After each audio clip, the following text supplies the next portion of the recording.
Nikkita Dragun. You might have heard of this name floating around the internet, wreaking havoc everywhere she goes. If you haven't heard of Nikkita Dragun, you're probably a lot more sane than the rest of us. Disclaimer, I have no issue with Nikkita being a transgender, male to female. I fully support the trans community, and transphobia will not be tolerated here. Although Nikkita is extremely problematic, the problem is not with her gender identity. What it means to be transgender is someone who does not identify with the sex they were assigned at birth. The best way I can describe this to you is a birth defect. They were born with a male or female brain, but born in the wrong body. This could be a traumatic experience for people who are transgender because it can feel like you're trapped in your own prison with a world that's not very accepting. But in this study, the 2,600 participants were put in MRI machines to scan their brains and record brain activity.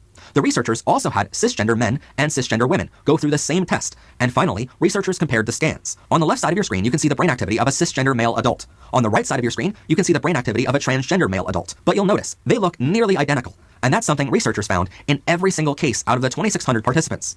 Their study concluded that transgender males have brain activity almost identical with cisgender males, and wildly different from the brain activity from cisgender females, even though they were assigned female at birth of their genitalia. They also determined that transgender females have brain activity almost identical with cisgender females, and massively different from the brain activity from cisgender males, even though they were born male at birth with their genitals. In other words, the brain is 100% backing the hypothesis that your gender is identified in your brain, not your genitalia. And it proves beyond a shadow of a doubt that being transgender is completely valid. Gender has a lot more to do than the genitalia you were born with. Men and women have completely different brain structures. Transgender individuals are trying to match on the outside who they truly are in the inside.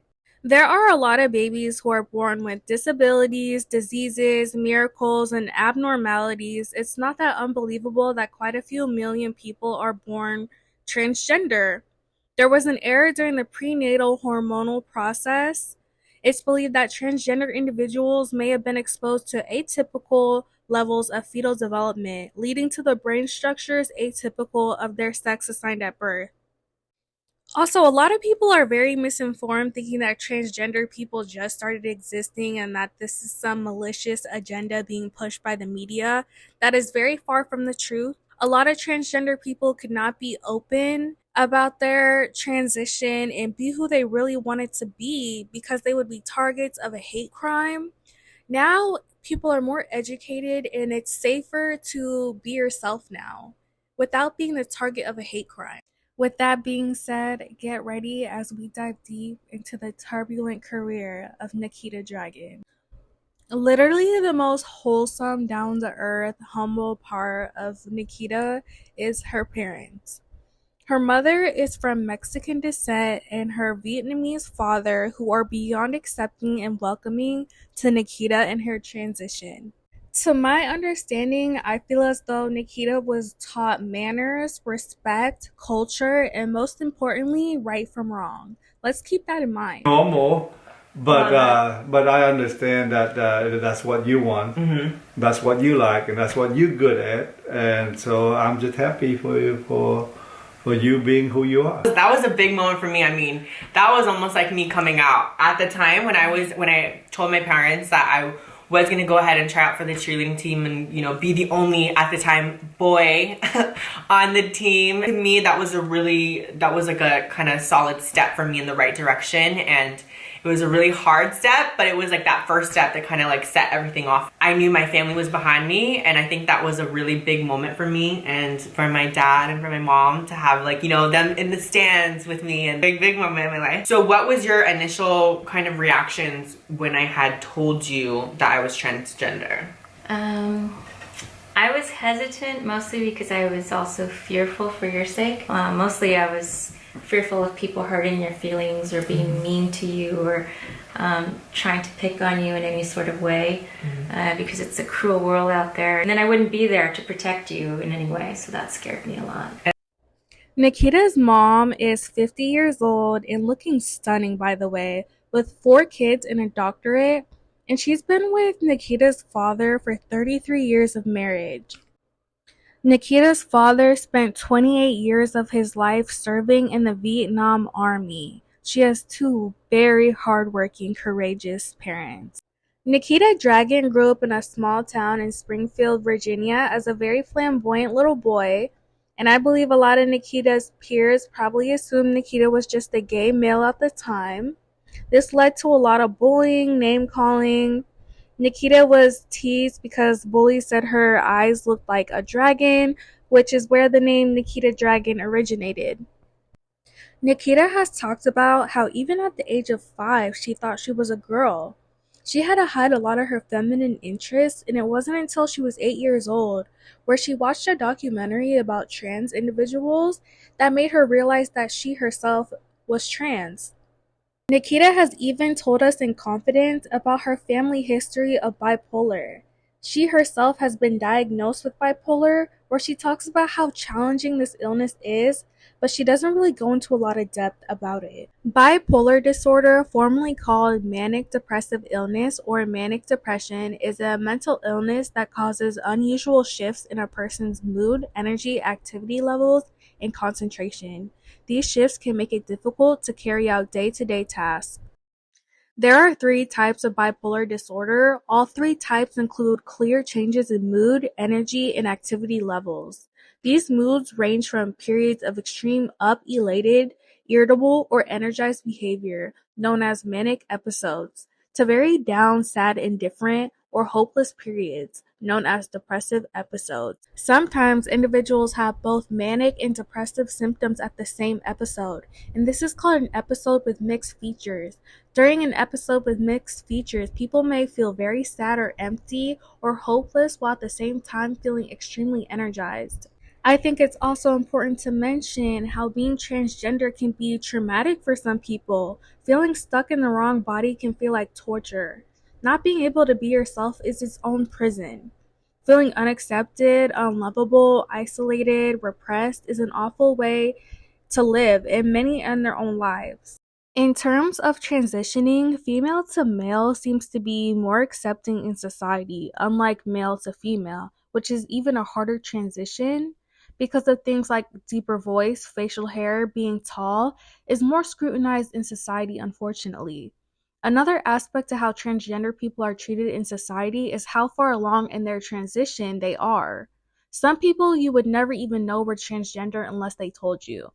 Those who are at the very beginning of their transition, aka before hormone surgery, are often not treated the best and are misgendered.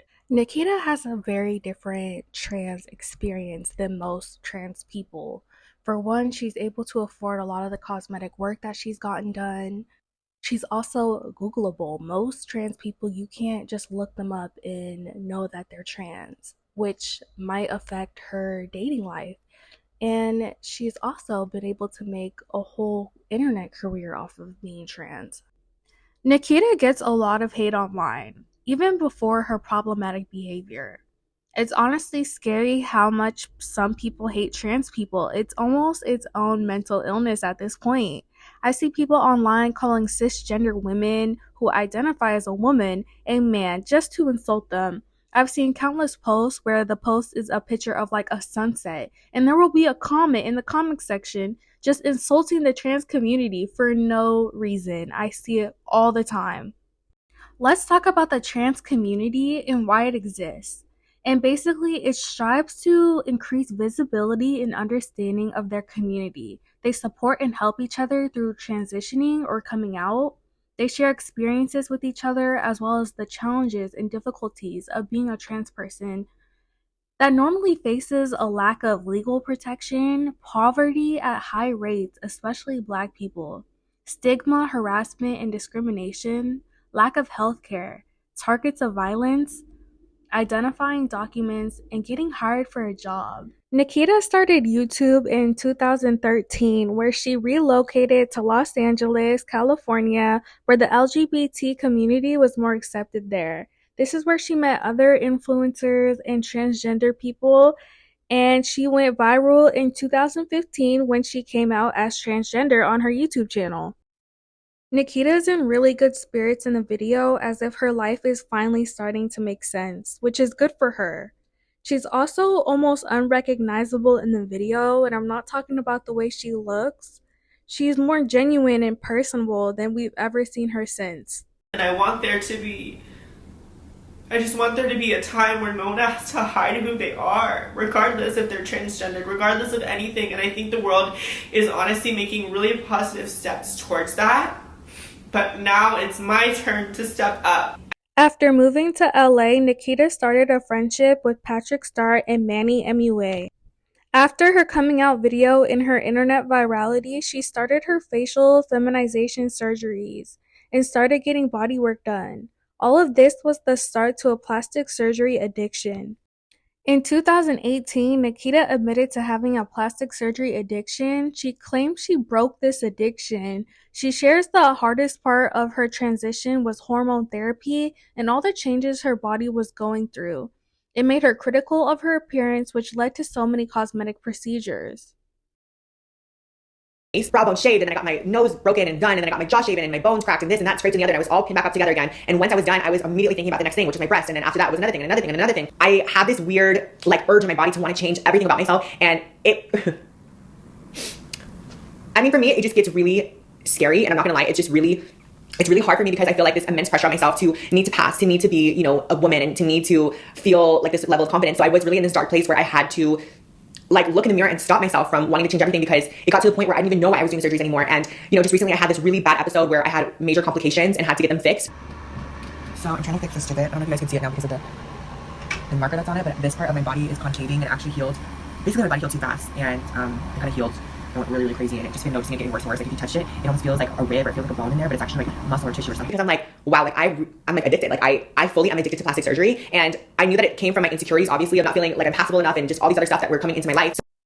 Even though she posted this video talking about breaking her plastic surgery addiction, she goes on to have even more surgeries, where she posts a video about her 4 nose job procedures. And it's very obvious she's had even more work done because her face looks completely different. There's nothing wrong with getting a little bit of cosmetic surgery. However, when it becomes an addiction, that's very serious. That's a self-esteem crisis.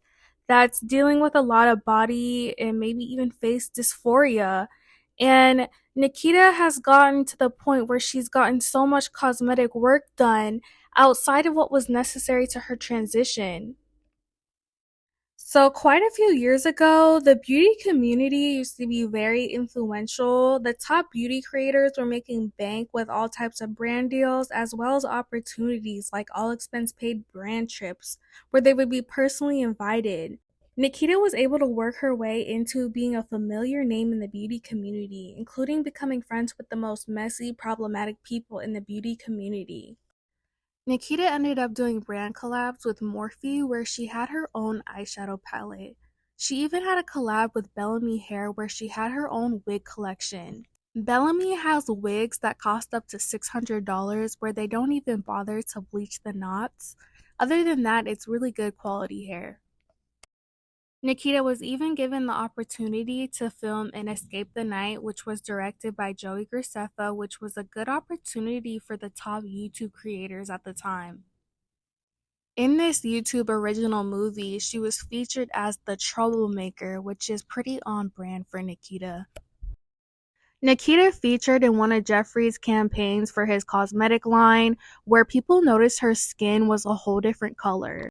Nikkita referred to this as representation, which didn't make any sense because Nikkita can be trans representation because she's trans, but she cannot be black representation because she is not black.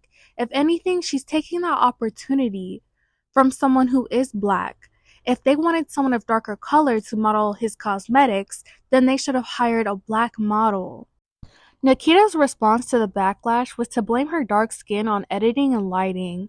She posted a tweet on Twitter where she said it was unfortunate that people were taking it the wrong way. Unfortunately, we continue to see more of this behavior in the future from Nikkita. There used to be a very popular friend group that Nikkita was a part of, and this squad consisted of Manu MUA, Laura Lee, Nikkita Dragun, Jeffree Star, and although they all acted like friends, I would use the word friends very lightly. Jeffree ended up getting replaced with Gabriel Zamora, where Gabriel Zamora posted a picture supposedly inspired by a photo Kylie Jenner posted. The caption was loud and clear, and people knew this was about Jeffree. And if you don't know, Jeffree has a cult-like fan base that keeps this man rich no matter what. Jeffree's fans went digging through Laura Lee's old tweets where they found some vile racist comments she was making. This caused a lot of brands to stop working with her. Manny's career basically came to a halt where he was labeled a social climber and a user. And then Gabriel Zamora, the one who started this whole mess in the first place, throws Manny under the bus by making a video apologizing to Jeffree and then also calling Manny a user and a clout chaser. And then everyone's already aware of that apology video Laura Lee made where she's fake crying and everyone was making fun of it because it was so cringe and pathetic. It's probably the hardest things I've ever done.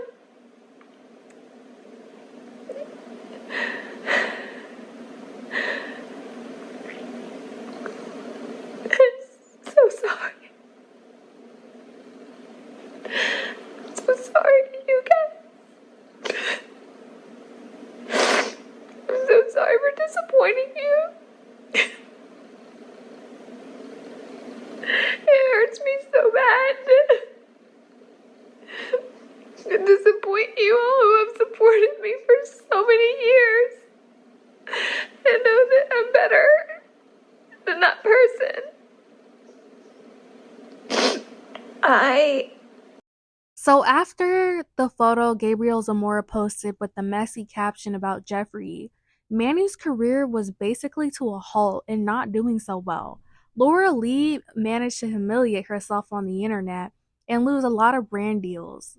Gabriel Zamora was able to save his butt by kissing up to Jeffree and throwing Manny under the bus. Nikkita Dragun went under the radar and didn't say anything at all during the whole fiasco. We did not see Nikkita back online until this interview with Vogue where Ed Zarek, one of the founders of Victoria's Secret, said that transsexuals shouldn't be in the Victoria's Secret fashion show because they cannot sell a fantasy. Nikkita responded posting a fire-banging video that did very well on social media of her selling the fantasy. Model, she's like 5'4", like da-da-da, but that was never the point of the video. It was just to state that a trans woman or plus size woman or any woman can serve the fantasy and no man would ever be able to tell me differently. Girl, you served it. I know. Like, you served it. Thank you. Yeah. And so having this video go on and now having over 16 million views on Twitter and Instagram, and last year the platform and I have a voice, and I think a lot of times I never asked to be a role model to anybody, but that is just the thing that has come upon me. And this video really showed me that, you know, you really can change the world from just these little quote unquote posts or videos or whatever. It's wild. It started such a crazy movement. That's gotta be such a great feeling for you to know that you can use your platform to make an impact and be. Nikkita claiming that she changed the world with this video is kind of a huge reach. The video went viral because you're in lingerie and you look stunning. Nikkita frequently posts these Instagram captions that people might find motivational or inspirational, and it really tugs on people's heartstrings for some reason. However, I'm questioning if she really means them because her action never aligns with her words. Nikkita writes, "Dear Victoria's Secret, you said trans women can't sell a fantasy, so here I am as a trans woman selling the fantasy. Everyone is beautiful uniquely. Embrace your differences, stand tall in who you are, live your fantasy, and don't let anyone tell you otherwise." And I want you to notice how often Nikkita has this obsession with the word fantasy, because it's going to be a reoccurring theme in this video. So Nikkita says all these words that sound good and really positive, but I don't think Nikkita genuinely believes these things because it reminds me of the time Nikkita refused to take a picture with a disabled fan. Yeah, you heard that right. At a meet and greet, she didn't want to take a picture with one of her own fans because they were disfigured. So I do not believe Nikkita embraces differences and thinks everyone is uniquely beautiful. I think she just says whatever sounds good. In this video, she talks about how she was surprised that Nikkita would deny a picture with her when Nikkita, being in the trans community, must understand what it's like to be different, to be bullied, to be ridiculed. Now, Gorda is a beauty YouTuber who was unfortunately born with a face tumor. She's had like over 20 surgeries to help with the disfigurement of her face. And she uses her YouTube channel to promote acceptance, self love, and living life without limits. So even though Gorda and Nikkita are both promoting the same messages of self-love, acceptance, and resilience, I think there's a huge difference between Gorda promoting acceptance and Nikkita promoting acceptance. There's a huge difference between the way Gorda demonstrates self-love and acceptance, overcoming the odds of existing as a disfigured deaf woman in a harsh society, continuing to put herself out there online when she's not what society would consider conventionally attractive. Her grace and the way she carries herself with confidence is very beautiful. Nikkita, on the other hand, is telling people to embrace themselves when she values vanity and perfection. That's what she considers what being a woman is. She's addicted to plastic surgery. Addiction is a disease. She wants to and has changed every physical detail about herself outside of what was necessary to her transition, while telling people to love themselves and embrace their differences, while also refusing photos with disabled fans for looking different. So no, I do not believe that Nikkita believes in embracing differences. Even though her herself is a minority being a part of the trans community. So like most beauty influencers do, Nikkita came out with her own cosmetic brand called Dragun Beauty.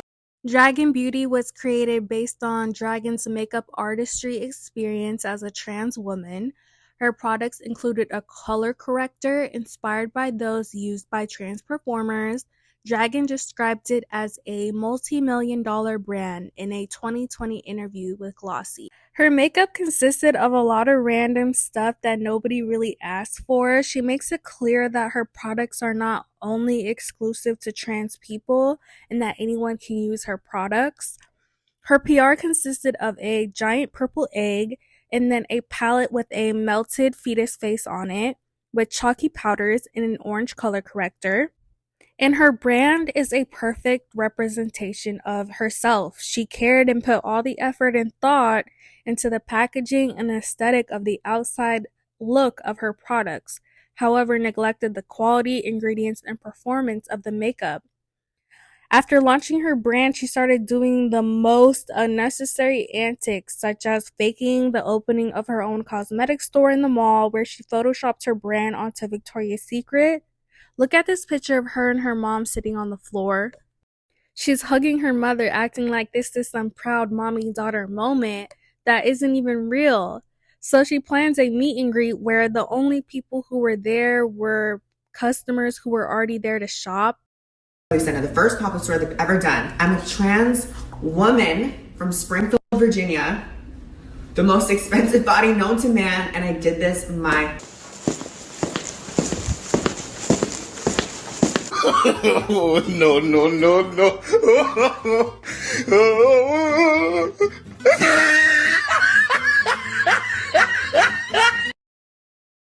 And people are staring and recording her because she's dressed like a... Never mind. So people were really clowning her online because people love to see influencers be humbled, which makes me think that Nikkita might have millions of followers, but not people who are actually interested in her personally. She only really offers her stunning pictures on Instagram, and she's more something to look at. She lost touch with her relatability and connection to a lot of her supporters, and most importantly, herself. Being pretty does have its advantages, but only being seen as pretty must not be a very good feeling. The worst thing Nikkita did to promote her new brand was she went shopping for a boyfriend through modeling agencies, where she picked out a young model who was 21 years old to pretend to be her boyfriend. But the whole time she had the intention of manipulating and grooming and preying on him into becoming her real boyfriend under the disguise of being an employee. And after he made it clear he had no intention of being Nikkita's actual boyfriend, she used her platform to lie and defame him, ruin his character in front of millions of people when she didn't get what she wanted. This model goes by the name Michael Yerger, and even though his career took off and he was being paid to be Nikkita's boyfriend, he couldn't even pretend for the camera to be interested in her. It's beyond obvious. But Nikkita Dragun does this thing where she makes up lies, false scenarios, and vicariously lives through these delusions. I don't know if it's the bipolar or the escape from reality, but it's a running pattern for her. Favorite physical quality excluding face. So you could pretty much just say favorite part of the body, I guess is what he's asking. Oh my god. Wait, can I start? I actually have I have a good one. Okay. I love Michael's nipples. My nipples? I'm definitely more of an ass guy. Okay. Yeah, we could go there. Oh, we're going there? Yeah. Okay. What? No, I'm just like, okay, cool. Everyone's like, Michael's dick. That's what they were waiting for. Want. That's what they were waiting for. Favorite part, love that. Nikkita ends up booking him through his modeling agency over and over again for all kinds of photo shoots and YouTube videos and commercials for Dragun Beauty to spend as much time as possible with him.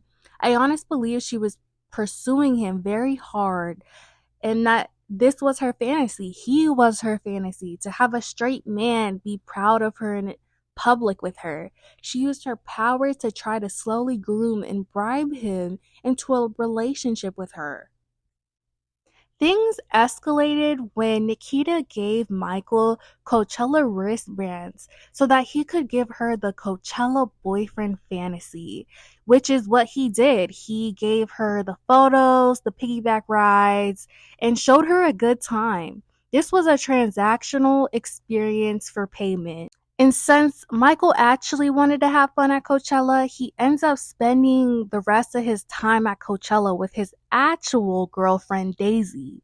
And we know all these personal details because Nikkita maliciously posted a video on Michael's birthday talking about how he led her on and broke her heart, alluding to the fact that it was because she was not a real woman. And he wanted clout and attention. She even claims that they got physical together, which I felt like was really unnecessary to tell everyone. She talks about how guys get attacked online for having a trans girlfriend and how it was even happening during their fake relationship on social media. I've been lying, and I just haven't been honest with not only you guys, but also myself. I've been really sad that it started out in a way where it wasn't like, oh, you know, I like you, you like me, you know, like on in the light of like not us creating a relationship, if you know what I mean. Like I was like, okay, you know what, let's film this video, let's take photos. I think for me, when everything started to take a turn was when I started to catch feelings. That he started to catch feelings as well, because baby girl, it takes two to tango. And my biggest, I didn't want to accept the fact that this person could like me. And I didn't even want to accept the fact that I could like this person either, because I felt like, you know, it just wasn't meant to happen. Like someone who's like that isn't supposed to like someone like me, you know? And like it was the fantasy and the dream or whatever that I've always envisioned from like my birthday to like just everything in between. Like I've always just wanted this. And so when people are commenting about, you know, oh, does your chick have a dick? Like, oh, like you're dating a tranny or you're dating a transvestite or your girl used to be a dude and stuff. Like that's just the stuff and the reality of what it is to be public with someone who is trans. Nikkita ended up getting a lot of love and support in the comments of this video. People were really feeling for her and understanding how difficult it must be to date as a trans woman. It wasn't until Michael Yerger publicly spoke about his side of the story where we really got a clear picture of what was really going on. Michael talks about how he got caught up in the limelight. His dreams were taking off after Nikkita's exposure. But mind you, this was always a business relationship. Nikkita can claim she was used, but she used him just as much. She wanted him because he was an attractive straight man. He started getting uncomfortable when Nikkita started putting him on the spot in Q&A videos on YouTube to get more intimate or say intimate things. So, you could pretty much just say favorite part of the body, I guess is what he's asking. Oh man.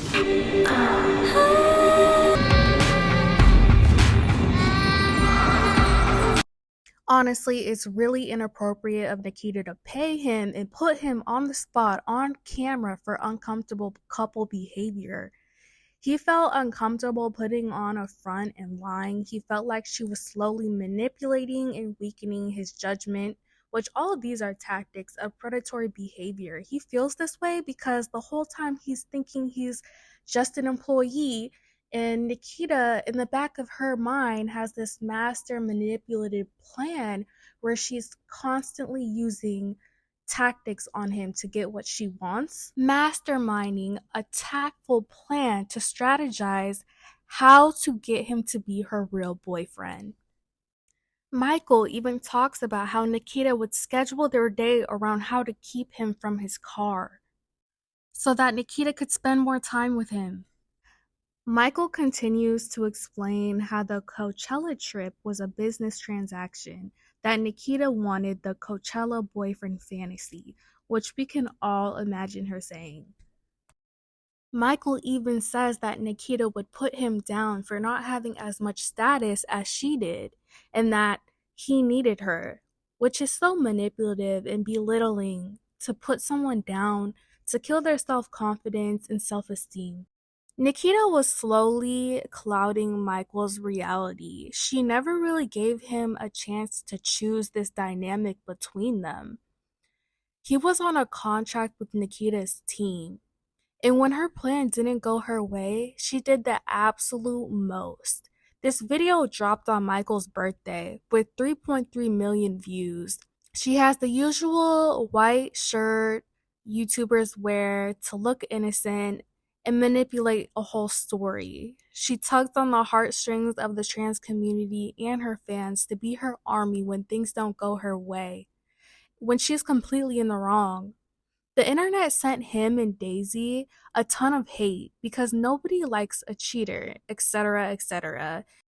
When really there was nothing more to it than Nikkita preying on a young 21-year-old aspiring model to literally be her pony, and when it didn't go the way she planned, she played victim and put this video out to hurt him and defame him because she wanted him to feel the same pain she's feeling inside from her own self-conflict that a man isn't going to fix.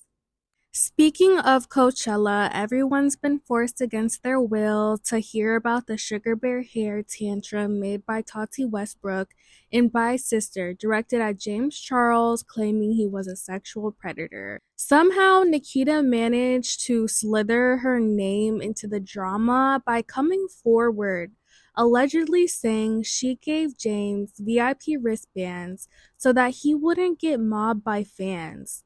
And notice it's not by mistake when Nikkita Dragun throws a self-promo in the tweet for Dragon Beauty.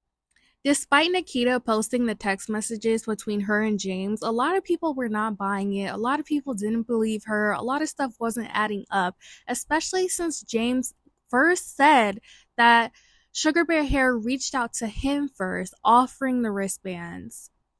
Only then for Nikkita to come out and involve herself. Nikkita tries to capitalize off of her own friend's downfall even more by uploading a video to YouTube called What Really Happened, alluding that she was gonna spill the tea on what really happened at Coachella between James, Tati, Sugar Bear Hair, etc., etc. She tells people in the description to wait till the end of the video where she doesn't say anything about James, the situation at all. It's just a clickbait video promoting Dragon Beauty. Aside from James being a creepy, horrible, awful person, people were quick to point out her taking advantage of her own friend's downfall. I mean, James Charles talks about feeling suicidal around this time, and Nikkita's like, how can I make this about me? This video is now deleted from her channel, and that's a common thing for Nikkita, where she's really able to scrub her digital footprint, hide her controversies, hide her horrible behavior, and just delete it all off the internet. And it's really interesting because around the same time Nikkita was grooming Michael, bringing him to Coachella, James had his own victim he was grooming at Coachella, another straight boy that he tried to bring to Coachella, where he made him extremely uncomfortable and was trying to get him to be intimate with him. That I was straight multiple times. He then started to begin putting a little bit of pressure on me, of getting to know me without, like, disregarding the fact that I told him I was straight. And the whole time I wasn't into, I guess you could say, experimenting at that time. He proceeded to get extremely upset with me because of that, and kind of tried to play his emotions and push his emotions onto me to kind of guilt me into trying something that I didn't want to do. So after I denied any of that, he, I guess, went to Twitter again. Nikkita and James are birds of a feather that flock together. They both like to prey on straight guys for their own self-validation, perverted ego, and greed, selfishness. It's gross. They are open about this and they get away with it. I also think that our boy situation started around the same time. Yes. And that's what I feel like just cemented. We've had similar situations. We also have very similar taste in guys too. Hot. Masculine. Straight. We just want what we can't have. Yeah, and but we get it. And if they want it, oh, they want it. and we don't want it then. It's a very complicated cycle. People at some point in their lives, whether it's if in the right circumstances with the right person under the influence of either drugs or alcohol, are going to be willing to experiment and play with themselves and be more comfortable. Talking about how a straight guy will be more comfortable experimenting outside of their sexuality if under the influence of alcohol or drugs is so gross and predatory. And a lot of people can say, oh, this is a lot of he said, she said, back and forth. But you're literally hearing it from the horse's mouth. Like, they are so openly, confidently talking about predatory behavior, incriminating themselves. But the gag is they're doing it because they don't see anything wrong with it. They see nothing wrong with their behavior, and that's why they're so comfortable telling everyone this. And how most influencers do, Nikkita fell down the OnlyFans pipeline. The only thing that was odd about it was that she was claiming to have male genitalia, and she was really pushing this narrative, which confused a lot of people because as far as everyone knew, Nikkita has had bottom surgery. Her OnlyFans doesn't show anything really, it's just a glorified Instagram for her to make money. She begins to push the narrative even farther by posting a song and a music video titled D-I-C-K. Biggest dick, you can see it when I'm walking. And hoes don't like me, but I still hear them talking. Come get your boyfriend, cause he's on my page stalking. I blocked his number, but somehow he's still calling. Ooh, Yep, she's still talking about Michael, used his full name and face. And they were never together. Nikkita, get over it!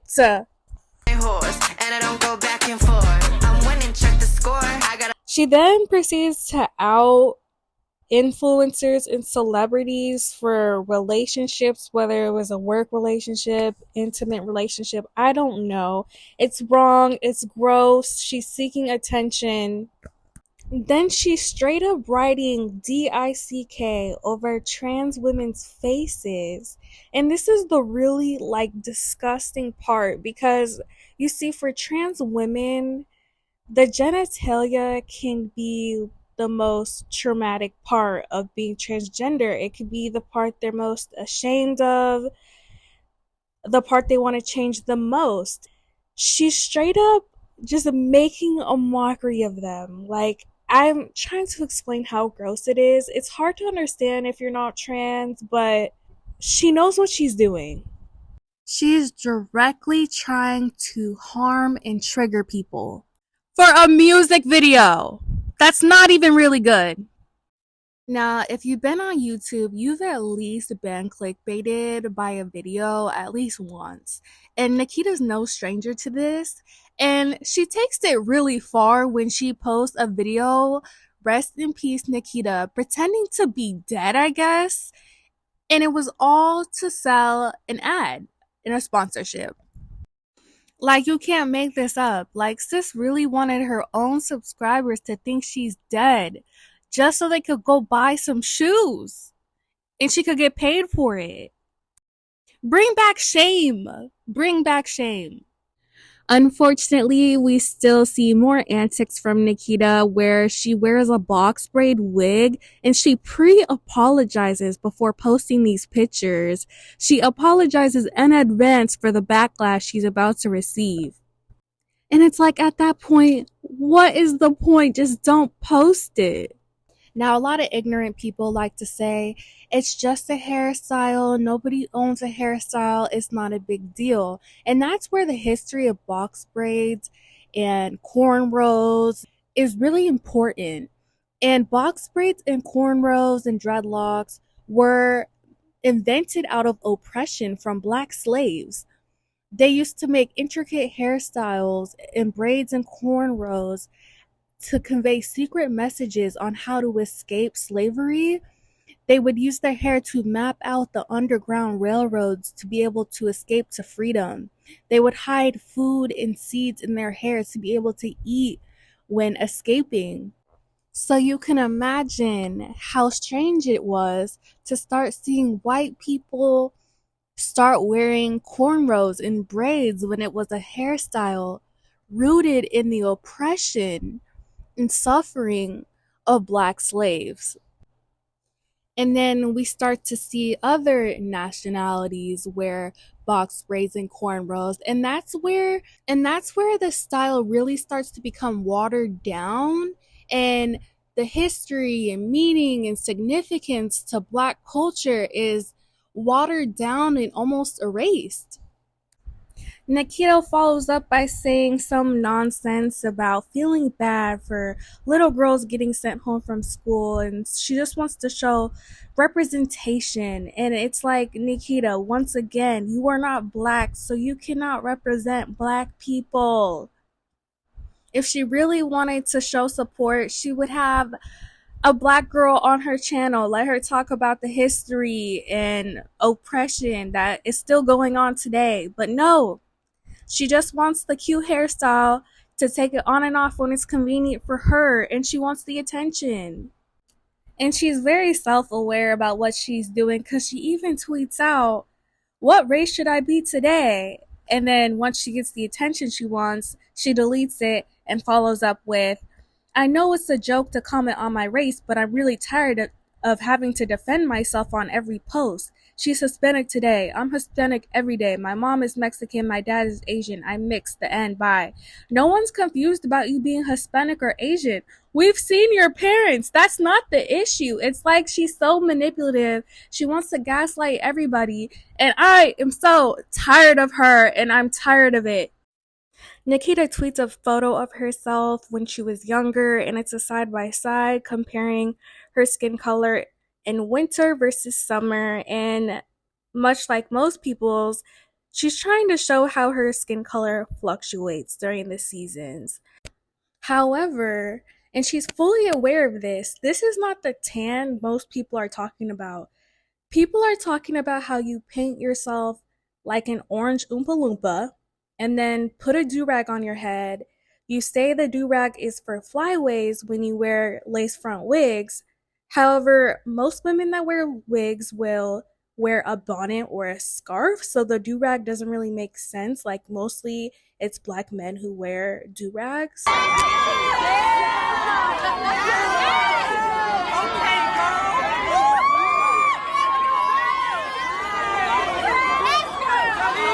They're arresting someone. I don't know what for. Tony, go down. Not in a dirty way. Straight ahead, yeah. Nikkita's rage baiting only proceeds to continue. Nikkita was willing to do anything for the attention, no matter how many people it affected or hurt. You're probably wondering, who does this girl think she is?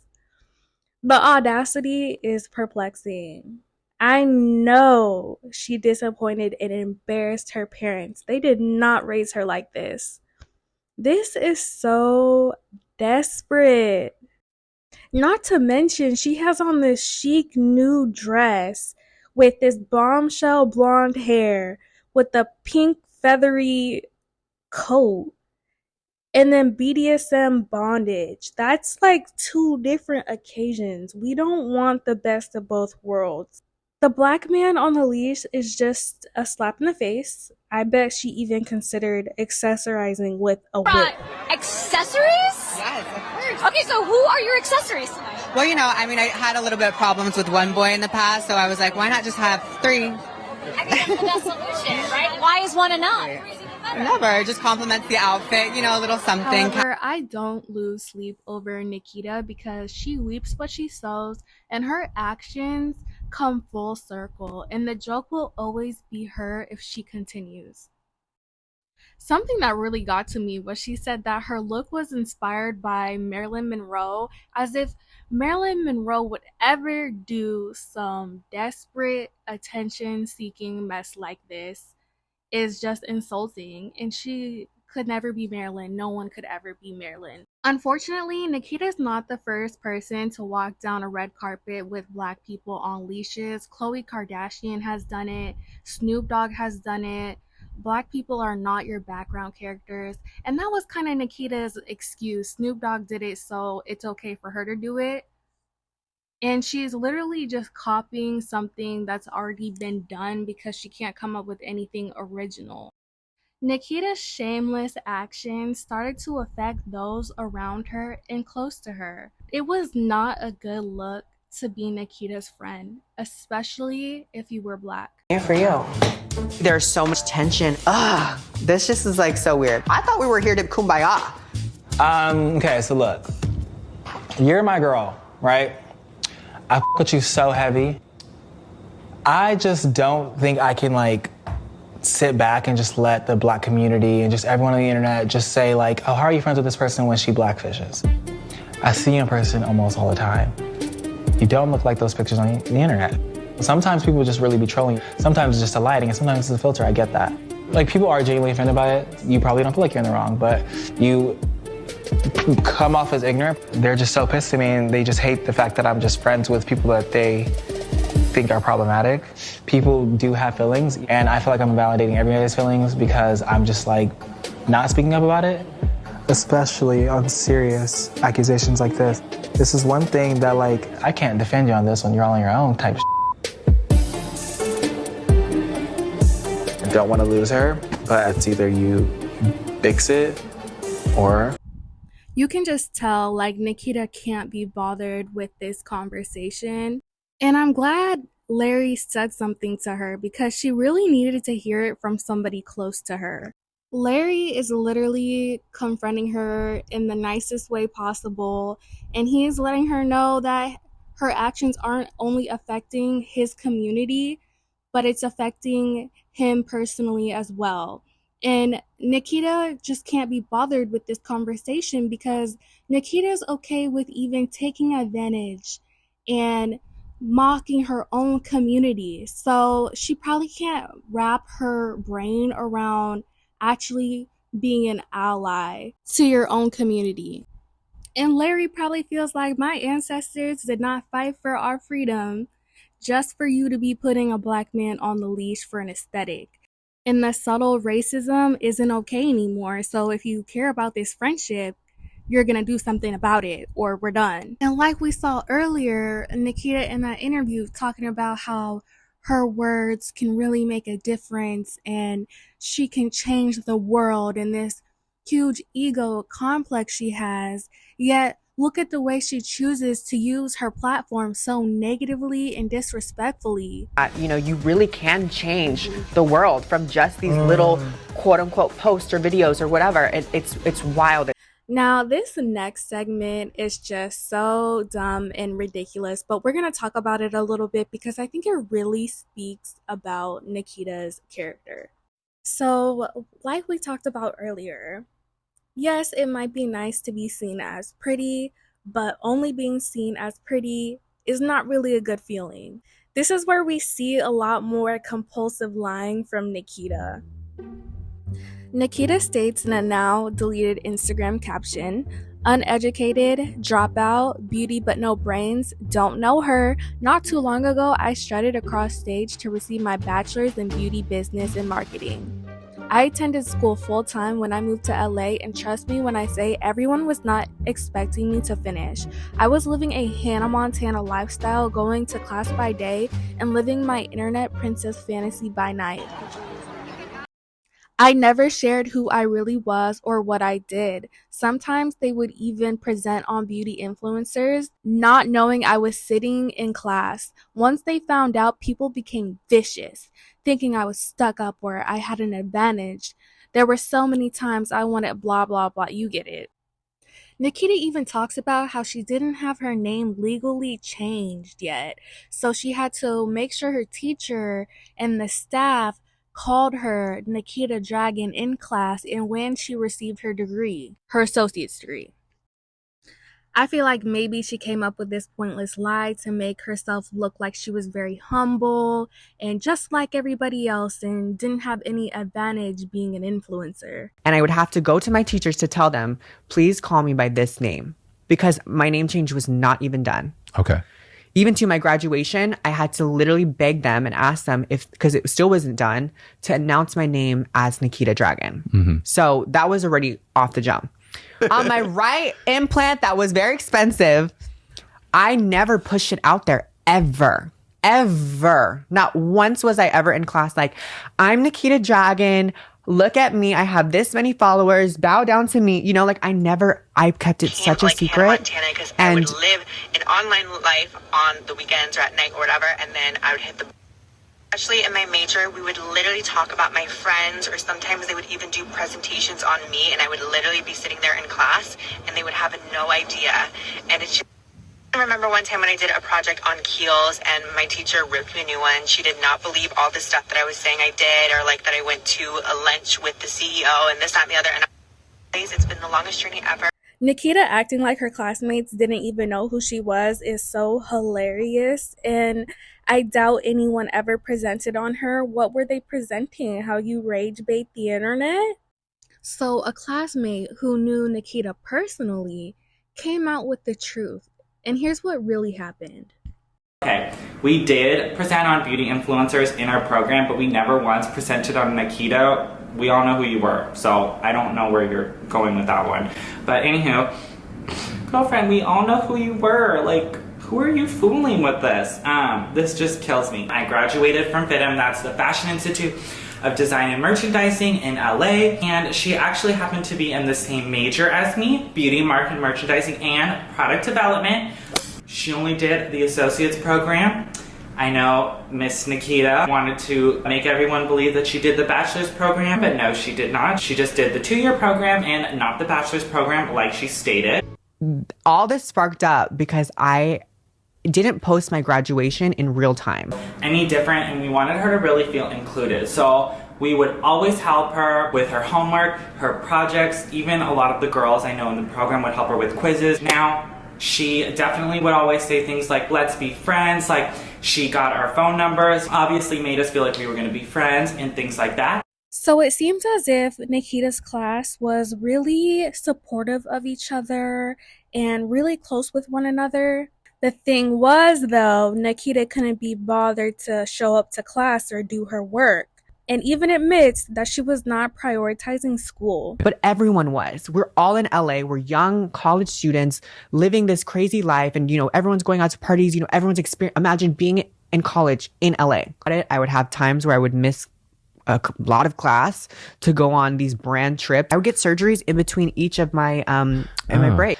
I was laying in bed for 3 months, right? Because I got an operation done. Once they found out who I was, people became vicious, thinking I was stuck up or I had an advantage. Anyone became vicious, it was you all coming for us, kind of demanding us to give you your homework and help you with quizzes and projects because you were never really at school and always like freaking out last minute to get your stuff done. I don't like to use the word jealous because it sounds gross for me to say it, but imagine them thinking, oh, well, Nikkita comes to class late. I wasn't a good student. I leave from class early. I wasn't a good student. Barely got passing grades. Like I said, I wasn't a good student. They created this kind of narrative of who I was, of this stuck up. They will do that, yeah. Whatever. And so, like I said, it's not everybody, but they were vicious to me in the sense of like, oh, we have to do a group project. We don't want her because she doesn't do work. She's not going to do her work. Like, she's just like, whatever. Like, she's a bad student. So like, that's why I said they were vicious to me, because they would talk about me. They would make up things about me. I'm sure because they were intimidated because I was doing. Since Nikkita wasn't doing homework, studying, showing up for class, she depended on her classmates to hold her hand from start to finish, do the homework for her, help her on quizzes, so essentially help her cheat, under the disguise that they were friends. When I ended up, and that's why obviously Jacqueline, who's my assistant still to this day, and I got together because she was like the top A, whatever. We connected. She didn't listen to anybody. And then I ended up getting the highest probably grade. Let me not make all the claims, but one of the highest grades in the class. Sure. To kind of disprove everybody. And so in my opinion, it sounds like she befriended the straight A student in the class. And then all of a sudden, Nikkita's getting the highest grade on her final, even though she was barely there and barely did the work. Sounds like this Jacqueline girl did the work for Nikkita, so much work for her, that Nikkita just decided to keep her as an assistant. I hope she's at least getting paid now. And I'm gonna say it just makes her little strut across the stage just so annoying, because she's walking across that stage like she put in blood, sweat, and tears. Nikkita's classmates helped Nikkita receive her associate's degree. Her classmates continued their education to receive their bachelor's degree. Nikkita didn't. She stopped after getting her associate's degree. Right before her old classmates are about to graduate and receive their bachelor's degree for continuing their education, Nikkita posts this old video when she received her associate's degree to make it look like she also was receiving her bachelor's degree, when really she harassed her classmates to do the work for her. Attention to how social media stars can just kind of get special treatment while the rest of us literally have to put in blood, sweat, and tears and work our ass off just to hope that we can make it to the finish line. And this girl literally gets a free tuition and spending money and uses all of us to get to the stage just to find out that she blocks us, makes up lies in her posts, and just tries to silence us.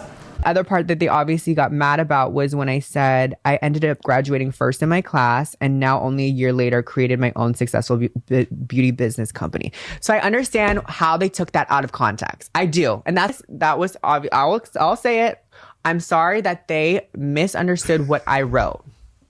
I'm sorry. I like the way you apologize. No, I am. I mean, I graduated first in my class. Is that bad? If you, because I did. But you didn't graduate as the. I didn't say that I was the dean's honor roll. What I said, I was the first person to graduate and get my diploma. So when stuff like that happens, do you end up just growing more? Yeah. That's so interesting. The more you're hated, the more famous you are. But we know that. Well, that's not. Post just stating how it's just crazy. I wasn't even mean in the post. I was just speaking facts, stating how it's just really crazy to read this post and see how she's claiming to be first in class and done multiple degrees, like all on her own, when we all know the real story and we were all in there and know the truth. That comment got like a lot of likes from people who went to FITM, outside people, and before I know it, just like that, blocked. She even went in and checked who liked that comment and started blocking everybody, which was a lot of people who helped her. But I'm just sick of people just using people and just hopping over people to just get further in their career. I just don't really think that's right. And you just truly see how manipulative Nikkita truly is. She has a rebuttal. She has an excuse for every single lie she says. She can't keep up with her own lies. And she was getting a lot of praise and credit on this post. Makeup by Mario was commenting. Benefit Cosmetics was commenting. Even Lily Lashes. Like, a lot of people were just showing her love and support for this achievement that she completely lied and over-exaggerated about. Nikkita even throws her teacher under the bus, saying no one knew she was a beauty influencer until her teacher exposed her to another student. Just a bunch of nonsense. Like, everything she has said is just a blatant lie, and we would be here all day if I picked every single word apart that was a lie. People can say it's just he said, she said, but if you listen, if you pay attention, you can see and you can listen to Nikkita incriminate herself, tell on herself just by listening to her. She really tells on herself constantly. Now, I'm sure you guys have all heard of Bretman Rock, and Nikkita can contribute a lot of her success to collaborating and her friendship with Bretman Rock on social media. And it's actually really cute because when Nikkita was a little boy, she looked almost identical to Bretman when he was a little boy.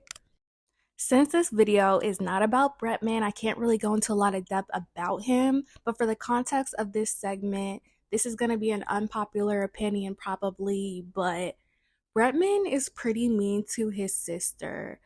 A lot of his videos are kind of him making fun of her, him putting her down, her making her look bad or making her look dumb. And for goodness sakes, he literally went viral where he was in a video dancing and his sister walked across the frame and he slapped her, and that's how he went viral. He literally went viral from hitting his sister.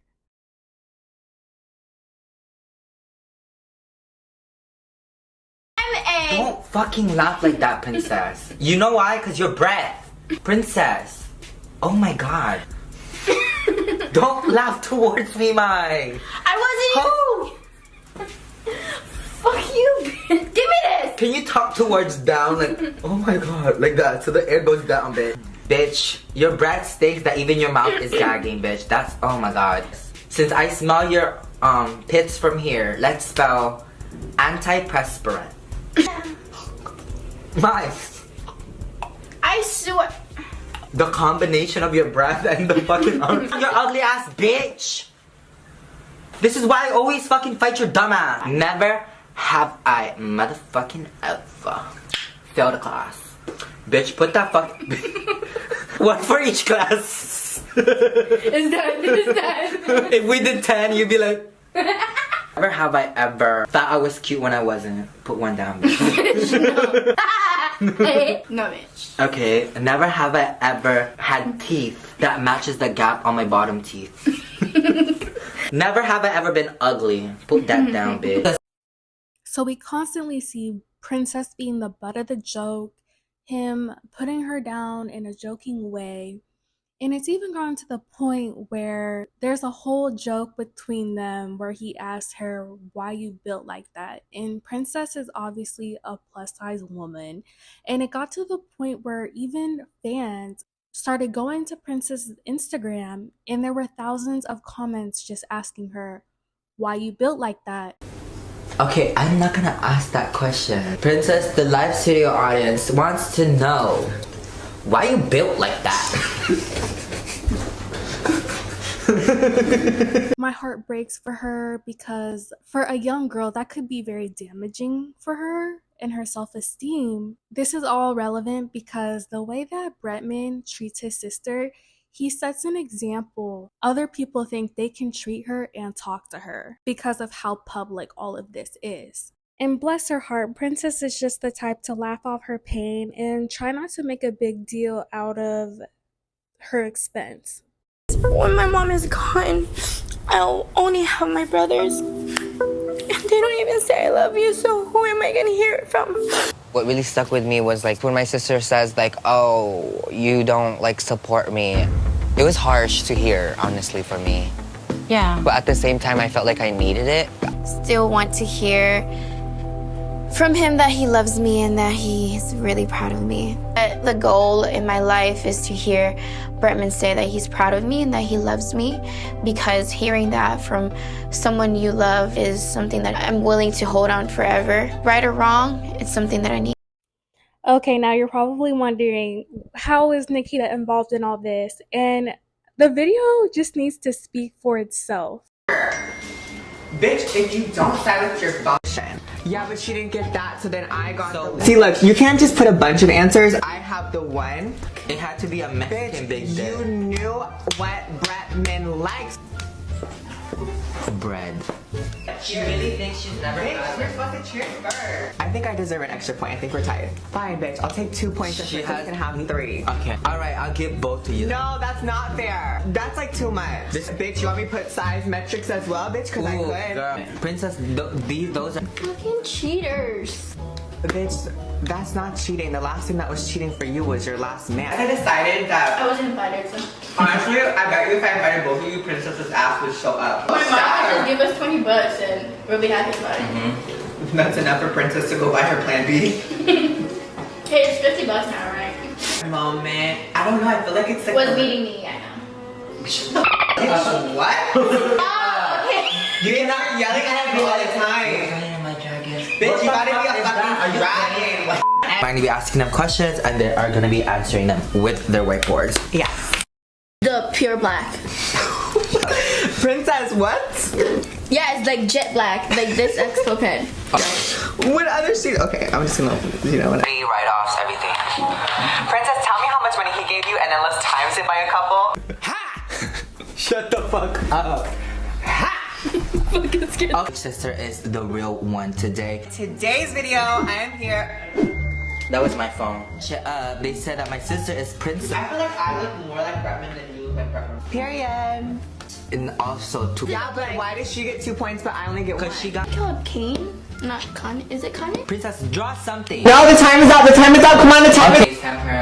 And I was like, oh, but she a real one. Had I had a vagina, I would have been Princess having Cleo. Bitch, I would have had Cleo, King Tut. Go to Princess's house and she's watching you on her TV and I'm like, ew. Finish yours, Nikkita. I'm still chugging. I didn't know it was a race, bitch. Oh my god. Okay. I'm sucking. I thought I'd be so good at this. Like, This Princess one is barely in your life. Nikkita was sending the lowest blows during a friendly competition for a YouTube video. After this video came out, people in the comments were pissed for Princess and the way she was treated, and people were even mad at Bretman for not defending his sister. Later, Princess comes out and said this was her first time meeting Nikkita, and she wasn't sure if this was really how she acted or if she was just doing it for the camera, which in my opinion makes it even worse. Nikkita didn't even know Princess like that to even be joking like that. As you can see, Nikkita's behavior in this video is simply disgusting. She's saying all of this to Princess while Princess's boyfriend at the time was behind the camera. Bretman just ends up editing the video, taking out all the clips of where Nikkita was rude to Princess, and re-uploads the video where we don't see any of the messiness and rudeness from Nikkita. Which I understand from a content creator why he did that, but at the same time, we're seeing a video that's completely manipulated. He should have just let Nikkita stand in her actions and words. There were comments saying at least Princess didn't have to buy her boyfriend. There was even a comment saying Nikkita might be a woman now, but she still acts like a gay man. And that was an interesting comment to me because oftentimes gay men or transgender women will come into women's spaces and put cis women down and be really mean and cruel to them. And I'm not saying they do that because they're part of the LGBT community. There's bad apples in every bunch. There are straight men who are mean towards women. But this is a frequent pattern for Nikkita and how she treats women. And if you notice, Nikkita is only really friends with other gay men and trans women. And predators. She also likes to befriend predators. There was a time during one of Joey Graceffa's Christmas parties where he was hosting a white elephant. And if you don't know what a white elephant is, it's a wholesome family friend game you play around the holidays. Everyone picks out a gift one at a time, and when it's your turn to grab a gift, you can either pick a new gift from the circle or steal someone's gift. Now, Miss Colleen Ballinger, this was before everything she was doing came to light and everyone hated her. It was Miss Colleen's turn to grab a new gift or steal someone's gift, and she chose to steal Nikkita's gift because Nikkita had gotten some like Marc Jacob sunglasses. And instead of Nikkita giving Colleen her gift, she runs outside and throws the glasses in a bush. And she has that if I can't have it, no one can attitude over a family-friendly, wholesome holiday game. And the person who brought that gift for the white elephant spent probably a decent amount of money on those glasses, and you went outside and just threw them in a bush. Nikkita! It is literally just diff eyewear. You are wearing a wig. I have actual hair that is now ruined from the rain because of you. Do you want my wig? I'm gonna need it after this. You threw the sunglasses? I'm just saying, if I can have it, no one can have it. I feel really bad though. What were they? There's a now deleted video where it was Nikkita Dragun, Larry, and the Predator brothers. And Larry says that Nikkita bullied every girl that came into the hype house out of the house. And if you're fortunate enough to not know what the hype house is, it was a TikTok clout house that Nikkita was a part of. And she was like one of the oldest people there. There was a Netflix show about it. It was a whole thing. I can't wait till every time there's a girl in the house, they make a video, Nikkita Dragun attacks me. Cause you attack every bitch that walk in the house. No, you bring these fucking whores in the house? I kind of sound like that, huh? But I would say girl bye to I'm such a big person on not girl hating. I feel like girl hating is so awful, and I really, even if a girl is trying it and going through really weird situations and being shady, I really try not to girl hate. And I feel like it's already hard enough for us out here. So we're all sisters at the end of the day, so it's like why do you gotta be shady? So I honestly feel more than anything really disappointed. I'm like, girl, bye, don't try me, because I'm not gonna hate on you. And I love how you mentioned girl love. Actually, in previous posts you mentioned let's stand up for our sisters and our sisters. Yes. So sis for CIS. Oh my God, stop fucking lying. Always lying to me. Why? You lying so much. Why? You making it hard for me. Yeah. And just so unnecessarily mean for no reason. And if you're wondering if Nikkita has changed, she hasn't. Here's an even more recent video where a random man makes a comment about her outfit, and she says, "Thanks, I got it from your mom." And he says, "She's dead." And she looks at him and says, "Exactly," cold-heartedly. That's an outfit. Huh? That's an outfit. Thanks, I got it from your mom. She's dead. Exactly. Who's the meanest? Most likely to get into a fight? So recently Nikkita went on a spree about how trans women are the fantasy, trans women are the future, and there's just some things she said that are really harmful. Let's start with this statement she put on her story that says, "Trans women are the most beautiful creatures to walk the earth. I've never seen a cisgender female even come close to looking how my sisters look." She also posted this saying that trans women set the trends for cisgender females. And then she tried to correct it by saying black trans women and black gay people. Okay, now let's really just first of all, no matter if a person is a cis woman or a trans woman, they're both women. It should not be a competition. Most trans women are not trying to sell a fantasy. I'm not trying to sell a fantasy. I'm trying to live my life authentically as a woman. That's not a fantasy. That's just me living my truth. Like, most of your trans sisters around the world are struggling. They can't even afford hormones. They can't afford the surgeries. Let's not put this idea into people's minds that all trans women are this fantastic creature that's better than everyone else. Like, no, babe, we are struggling in this world. Nikkita is one of those classic influencers that went from being the bullied to the bully. And it's interesting, as someone who had went through bullying, how she chooses to continue the cycle. Nikkita is the type of person that needs a lot of external validation. So of course she's one of those people that becomes successful and has to go back to their old high school.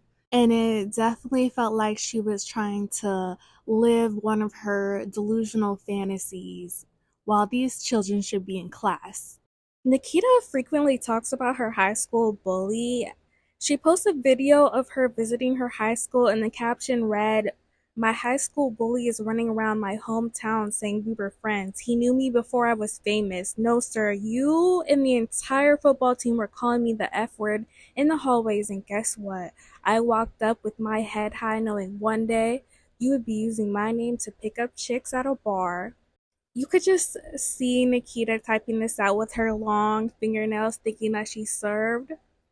In a YouTube video, she talks about how one of her biggest flexes was sleeping with her high school bully. And this is just more validation that Nikkita is constantly seeking. In her mind, she thinks sleeping with the boy who disrespected her and tormented her in high school, giving her body to him, is somehow taking her power back.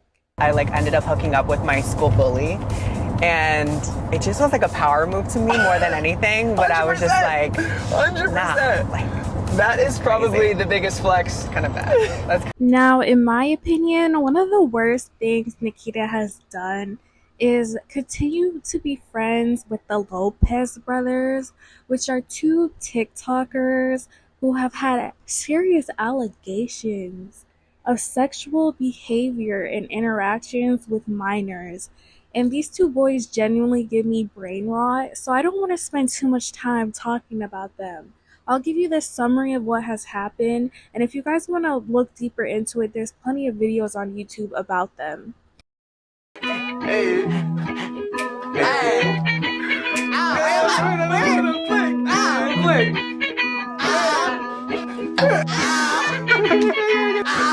Okay! Tony, the brother born in 1999, in 2020, he ends up getting catfished.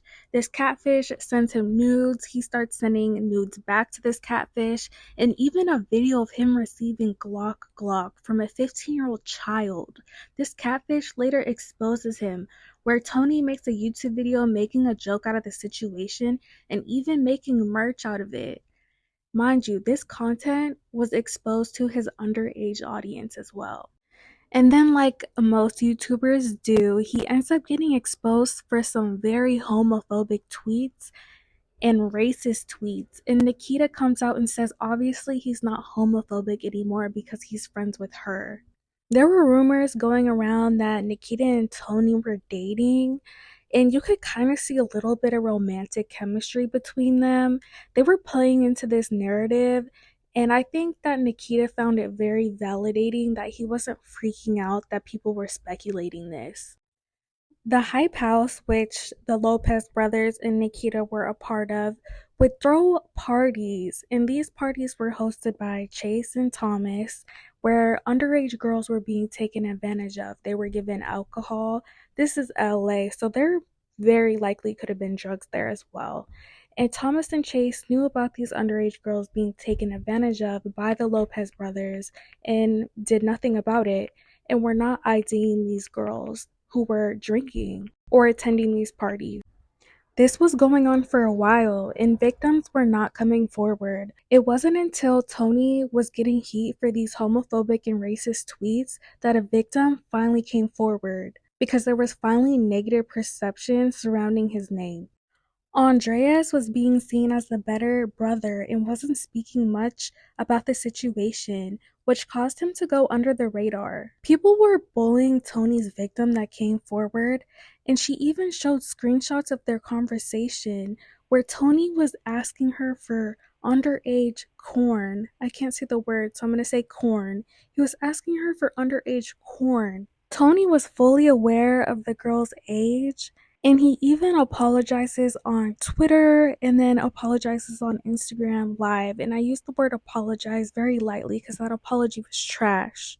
His fans still continue to bully the victim, and Tony's reputation was pretty much untouched because boys will be boys. Who cares if these two boys are corn addicts who have and are willing to prey on young girls, coerce and manipulate them into adult acts, stealing their innocence, and doing this so many times that they've mastered all the right things to do and say to take advantage of these young girls, even giving them alcohol for their own sick pleasure.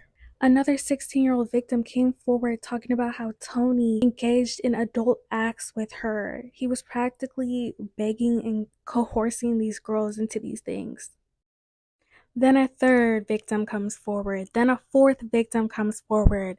And mind you, these are the only ones who are brave enough to come forward. And all of his other victims are probably watching these victims that came forward getting bullied and harassed by his entire fan base. Andreas and Hannah Stocking end up in a relationship, and this diverts a lot of the attention off Tony and onto Andreas. And remember, Andreas was also taking advantage of young girls at these parties as well, but only Tony's victims were coming forward. Two victims of Andreas come forward talking about adult acts being done to them, one of them being 14 years old. 14 years old, being taken advantage of by Andreas, given alcohol on his birthday. Andreas' fanbase was also bullying his victims, even though his victims had proof. 14. And you are how old? 23. Yeah. You know what can happen to you? I do. You can end up in jail. I do realize that. We need to talk in person. And I'm bringing my daughter with me. Okay. And my sister. And we need to figure this out. Okay. I'm totally okay with that. When can we meet? Whenever is possible. There was another victim who came forward that is now gender fluid, and they had been sleeping on the couch when Andreas came in and was forcing them to go to his bedroom. He wasn't taking no for an answer. After they were in his bedroom, he started doing things without their consent, and this victim went along with it out of fear because he was being aggressive and not taking no for an answer. And they couldn't really sue him because the police claimed that it was gross lewdness. So the police were basically saying boys will be boys and we don't want to do anything about it. The victim served Andreas papers. The victim even had a video of them in his bedroom. And Andreas completely flipped the situation onto the victim and victim blamed. Hannah Stocking was so hurt after finding all these things out about him and what he did. She kicked him out of the house. Tony comes to Andre's defense, isn't that rich? Basically joking and making light of the situation. Tony actually ends up getting sued by 2 of the minors, even though there were 4 victims. And once he actually realized he was seriously getting sued, he backs down, even though he already apologized for these things. Chase and Thomas also get sued for negligence because they were fully aware of these acts being committed and turned a blind eye and really let these underage girls down because they are adults that know better. Thomas ends up kicking the Lopez brothers out of the hype house, even though they make a video alluding to them leaving on an agreement because their room is too small, and they end the video by saying that they will always be family. And I had to bring up all the things that they've done because Nikkita still continues to be friends with them. She's practically condoning this behavior, continuing to network and support them and make excuses for them. Like, seriously, Nikkita, where do you draw the line? How do you not draw the line when it comes to doing this to children? Have you had a chance to hang around him? I just saw him today. How's he doing? He's amazing. Okay, good. So you're for the relationship? Yeah, whatever's gonna make him happy. Okay, that was the question that got sent in a lot. Was Really? like, ask Nikkita how does she feel about Tony's thing. Are you guys still friends though? Our bestest of friends. Okay, so there's no problems there. Yeah. Okay.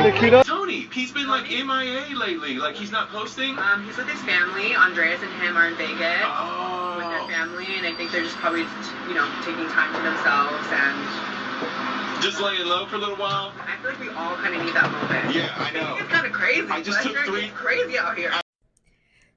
Nikkita has 80 videos on her TikTok, and about 7 of them include the Lopez brothers. And I think it speaks volumes because it looks like she definitely has deleted a lot of videos off of her TikTok, considering that there's only 80 videos.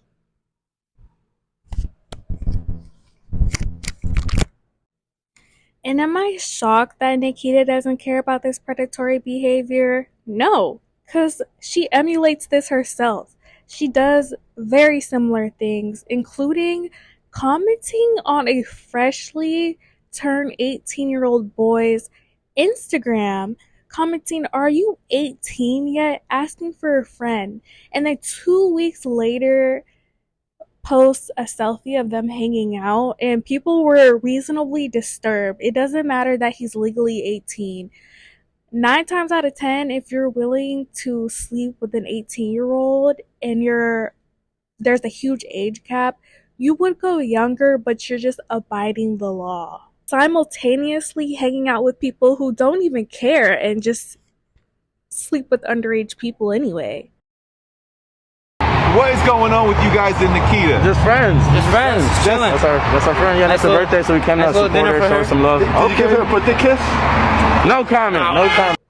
Anyways, another one of her controversies was partying during the pandemic and never ever wearing her mask because, her whole brand is her look, so God forbid she has her face covered during a global pandemic.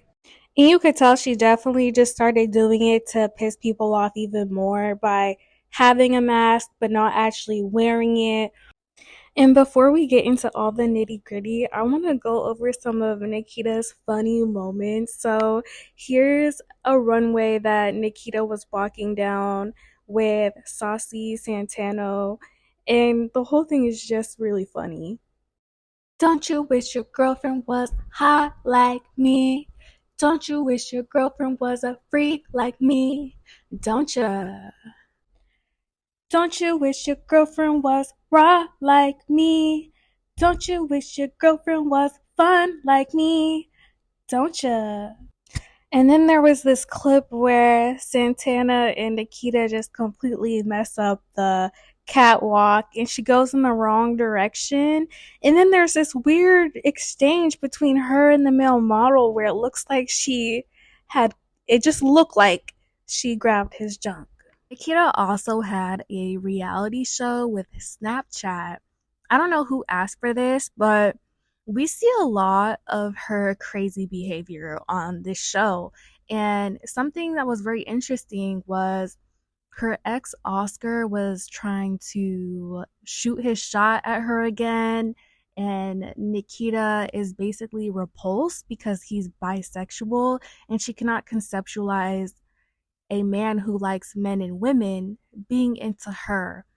It's very interesting she doesn't accept someone who's a part of her community that is more sure of what they want and is willing to be open and public about it, but continues to go for these younger guys and guys who are straight and don't want her. And then when she comes out on her YouTube channel wanting sympathy for her relationships not working out, we're all just supposed to feel bad for her. A sense of like, homie, you were out here trying to run games with me about like, I like you, let's take our friendship to the next level, and then you're still with your ex who's this like big ass burly ass man. Like, what? This does not equal that. In her Snapchat show, she goes on a bunch of dates with paid actors where she'll throw like a glass of water in one of the actors' faces, call them clout chasers, show up to the dates late, and think of any and every reason to talk bad about them. And here's the thing, I'm a person at the end of the day. Don't play dumb. You're so thirsty, bitch. Have a drink. Stupid ass. It's stupid. Nikkita! It's really not that serious. Every 5 seconds. How are you gonna make yourself clear and then I check my phone and then you're with someone else? I mean, I don't oh, you're always on this. Like, if it means so much to you, then go get it. Go fetch. If it means that, oh, we can be dramatic. We can be dramatic too. Nikkita. If you want to be dramatic, it's really not that serious. Be straight up for once. Tell your friend to get his clout chasing ass together. I cannot believe she just did that. I've looked stupid online far enough, and then people are gonna tag me in that shit. The whole thing is entirely outlandish and scripted. It's so funny that this is how she wants to portray herself. She then stages a Halloween party where her friend sees Michael Yerger and his girlfriend together at the party, and then Nikkita runs out the party throwing a fit. She cannot and will not stop talking about this poor man that was never really her boyfriend.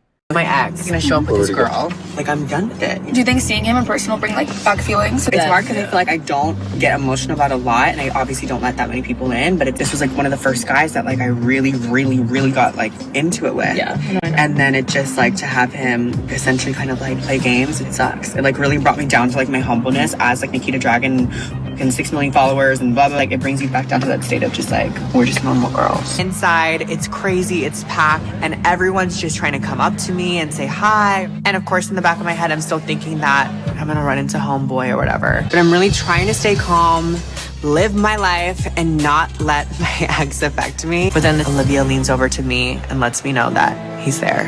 And then I think I just don't remember the rest. You knew they would be here. I literally thought I was ready for this, but I don't think I can do it. What do you want to do? Let's go. Stop filming me.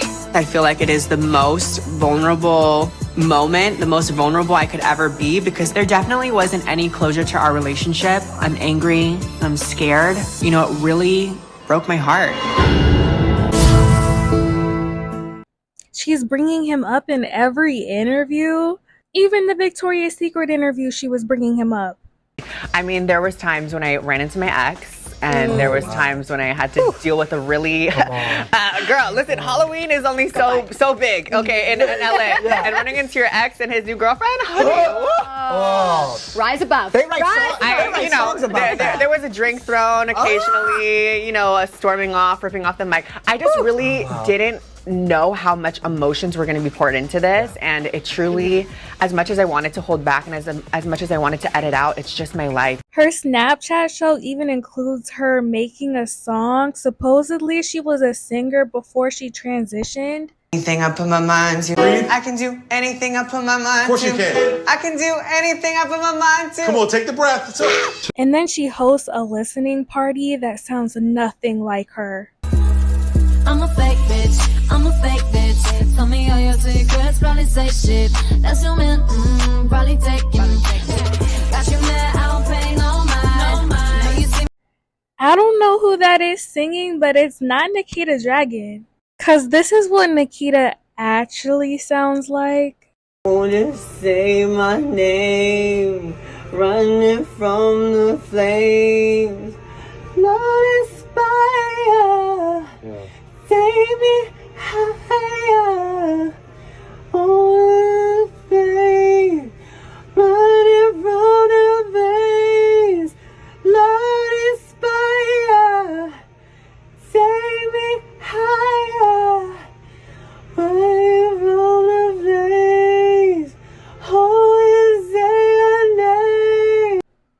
promise it's funny every single time I watch it. And apparently this Snapchat show was a nominee in 2020 for a Streamy Award. And ironically enough, in 2019, she won the winner for Streamy Award for Beauty. And she hadn't even posted in 3 months. Oh my goodness. Wow. I guess this is not a great time to say that I uploaded the last time 3 months ago. Love YouTube. You know, a bad bitch get awards too, okay? I don't know. What am I supposed to do? Thank you. Okay, so we've had our laughs and giggles when it comes to Nikkita Dragun, and we're going to continue on to something more serious.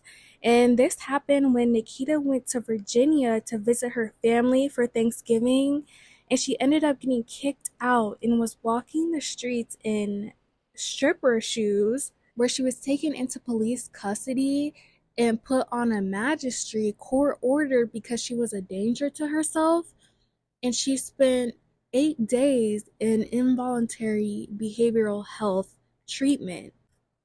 And we know this because Nikkita posted 10 very vague social media posts about this, where we got some insight into what happened. And she even posted this selfie where she has a strange mark on her stomach. I don't know what it could have possibly been caused from. And people were concerned if she was okay, how she has her phone in treatment, what this mark was from.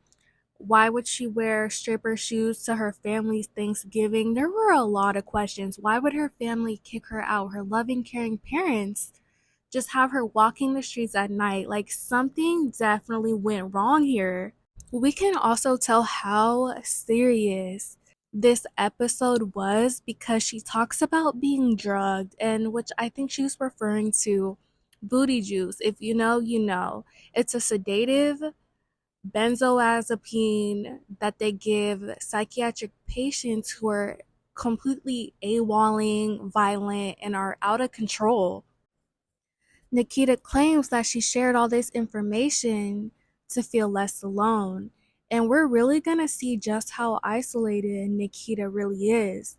After a break from social media, Nikkita begins posting like normal again, but it isn't long until we see her next episode. Nikkita was staying at the Good Time Hotel in Miami, Florida, where she was at the pool, and I guess she was having too much of a good time because she started stripping naked at the pool. The security guard politely asked her to stop. She had been causing a disturbance for a long period of time. She even throws water onto the security guard as if he is completely beneath her. And this security guard is having a lot of patience because he was told that she was a VIP guest or whatever. They have to be careful how they treat these influencers because one negative post, they could even be lying, and then their Yelp page is completely ruined with bad reviews. The security ends up having to call the police, and things just escalate from there.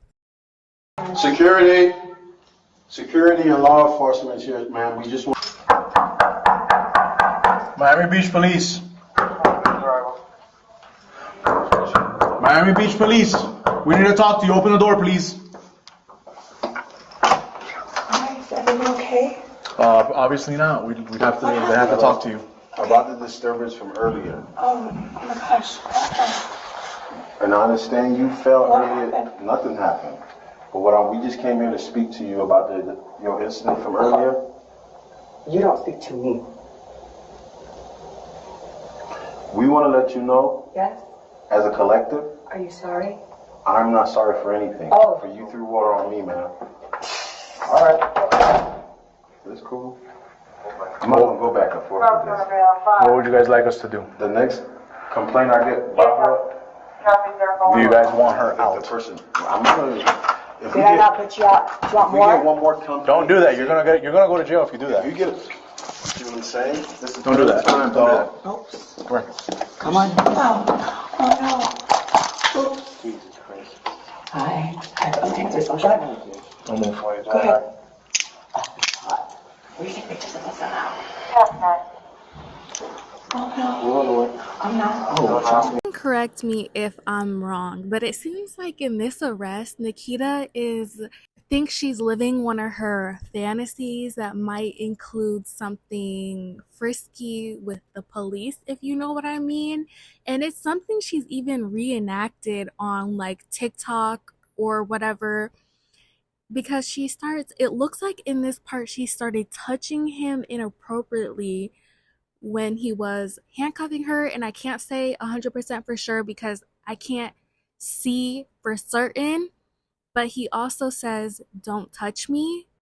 I'm not. Oh, trust me. One of the police officers that's arresting Nikkita that you can't really see because most of the footage is from his body cam happened to be an attractive young man. I think Nikkita was attracted to him in my opinion, which is why she's acting so deviant. Okay.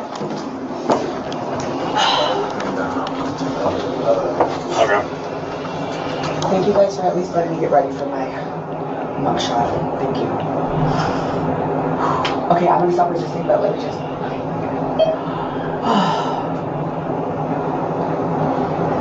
Does someone have my hat? I put it back in your room. Oh, it's okay. You guys gonna go on? Let's go. Did I just hear that right? She is walking down the lobby in handcuffs and then turns to the staff and says, "Go fluff my pillow." Girl. You guys gonna go on? Let's go. Somebody go. Ooh.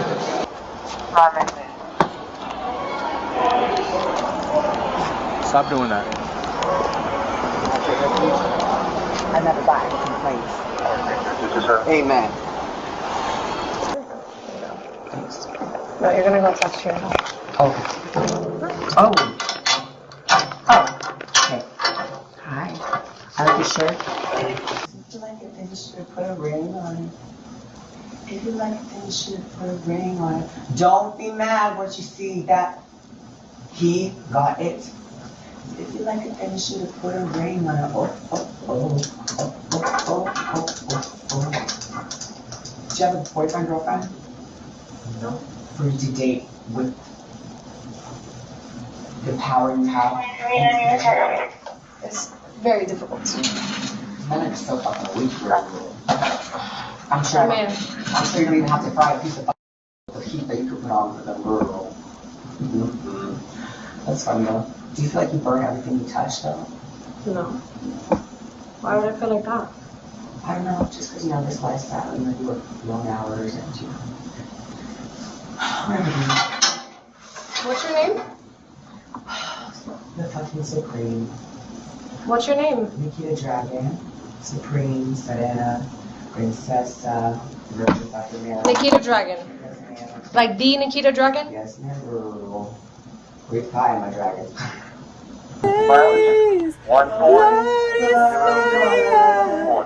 Take me higher.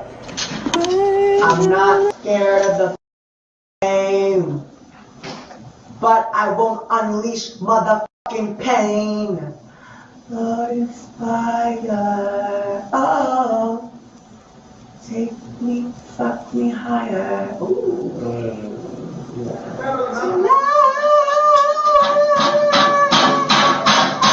This is a man's world. Hi. You okay? What?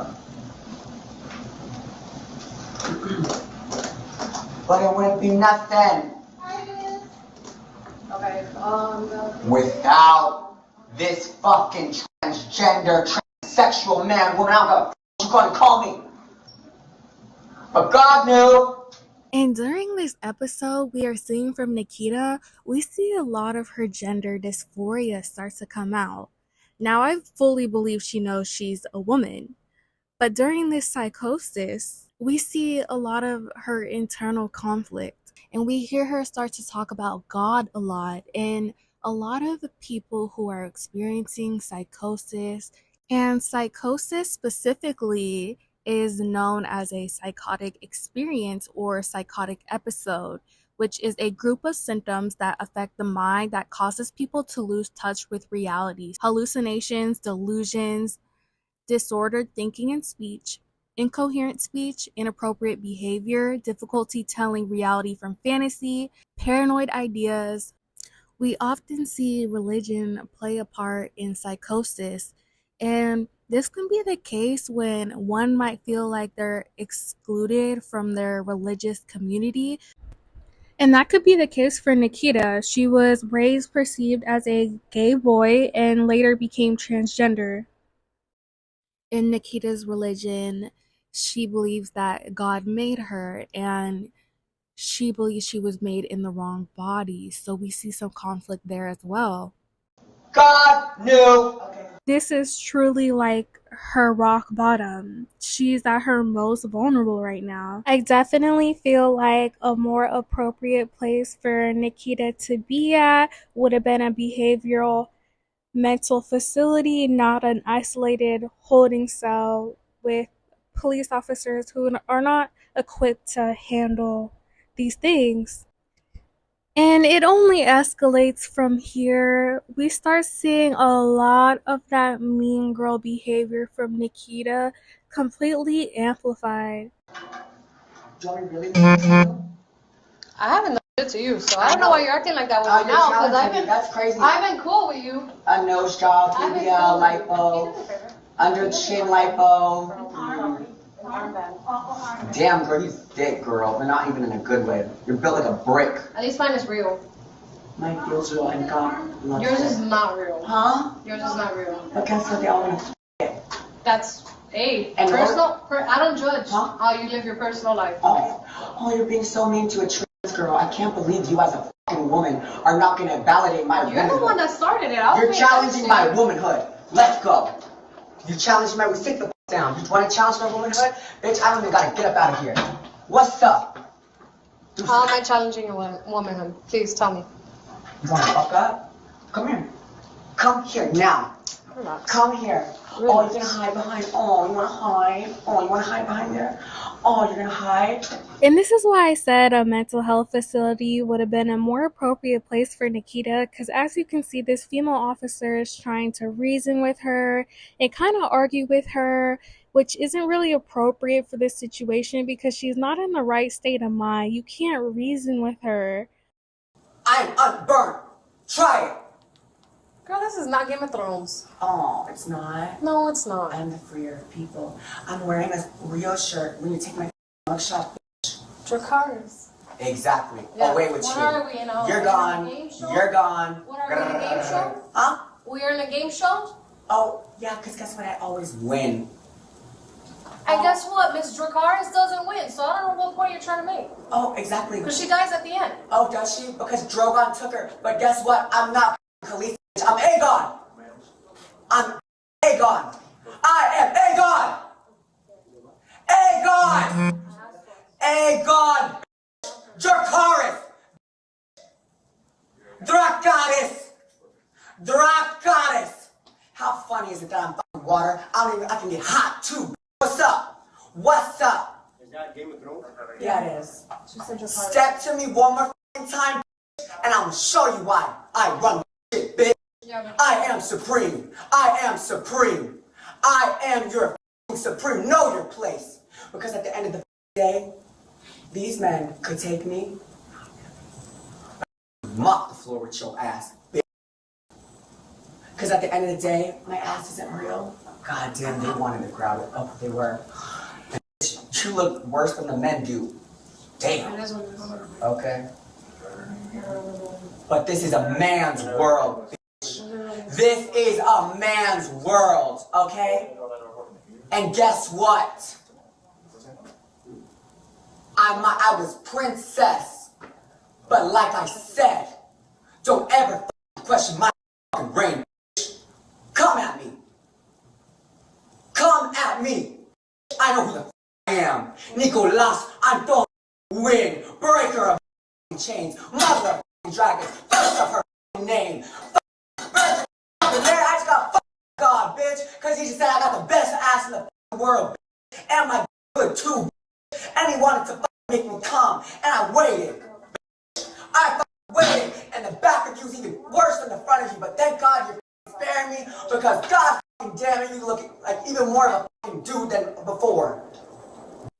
And during Nikkita's episode, we see something that's actually quite normal for her, where she puts down a cisgender woman, talks negatively about the way she looks, says she looks like a man, and then she talks about how her sex appeal attracts men, and that's what she uses to validate herself. Damn! At least have the kind sir with the pretty lashes step in front of me. Because at the end of the day, I'll Which one show is that one? The green one? Yeah, I am. Come on. Because at the end of the day, at the end of the motherfucking day, bitch, my shit says M for male. Male. And like I said, this is a man's world. This is a man's world. I think we're really seeing how Nikkita being a trans woman has such a profound, deep effect on her. It's truly something that troubles her. And like we talked about earlier, being transgender can be traumatic for some people. And I think we're seeing a little bit of the results of that. I don't think all the things she's saying and doing are coming out of nowhere. And in a way, this conflict affects her entire life, the way she treats women, who she chooses to date, the validation she constantly needs, all of these cosmetic surgeries she's getting. It's affecting her personal relationships with everyone around her, including herself. Okay, I guess this is an easy shot.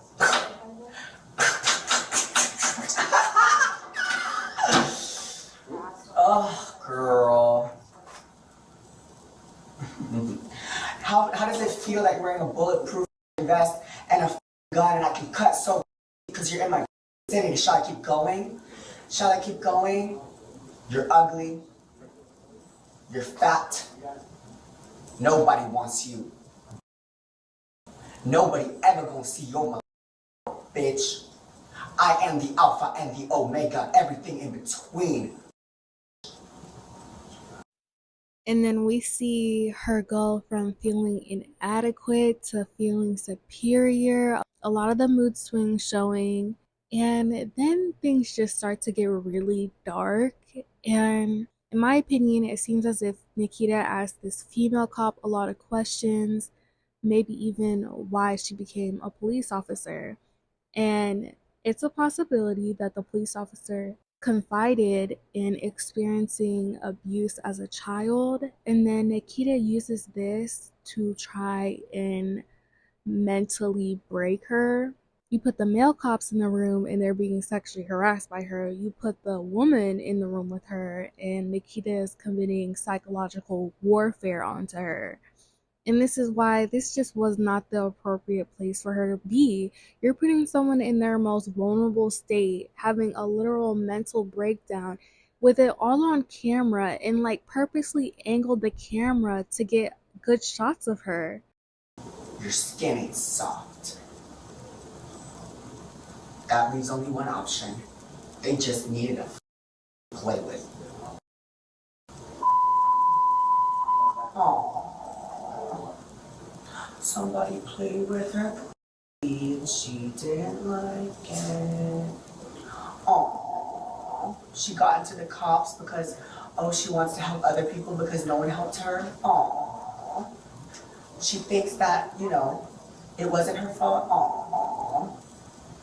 But at the end of the day, all dressed up in a uniform with the guy. Oh my gosh, how so sad. She wants a place of power, but can't even be in the same room with me.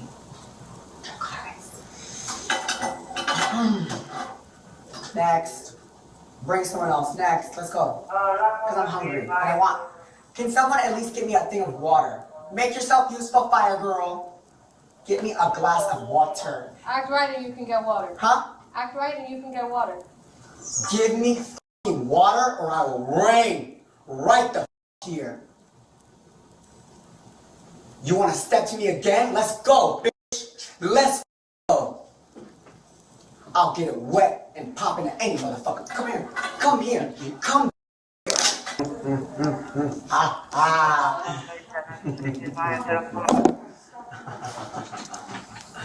Well, listen. Dry real quick. You ain't got no fucking hair. Go on. You ain't got no on your fucking crown of your fucking head. Go on. Fucking soak all the water. You have beautiful hair, by the way. I know. You have beautiful Go. hair. Right. But you have really nice lashes, but go. You have a phenomenal night. I will. I wish you all the best of luck. But like I said, I got you wet. And you next. 1831. Next.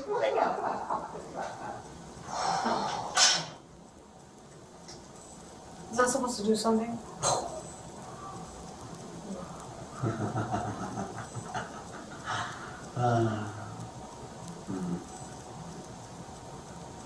You know, I always try to show mercy to women.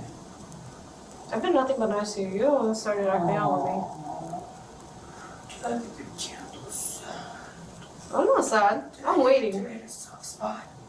No, you really didn't. You tried a transgender girl, and you were questioning my womanhood. You made me go into the men's bathroom. You walked right into the men's bathroom. Don't even. Don't switch anything because everything's on camera. You walked right in there. Oh, okay. You walked right in there. And I asked you twice and you said you identify as a male. Because that's how you That's how you knew I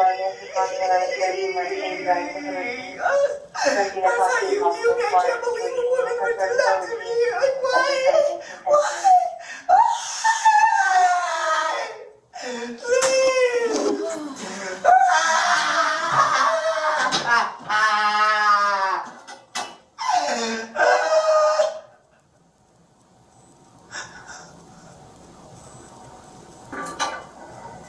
Next.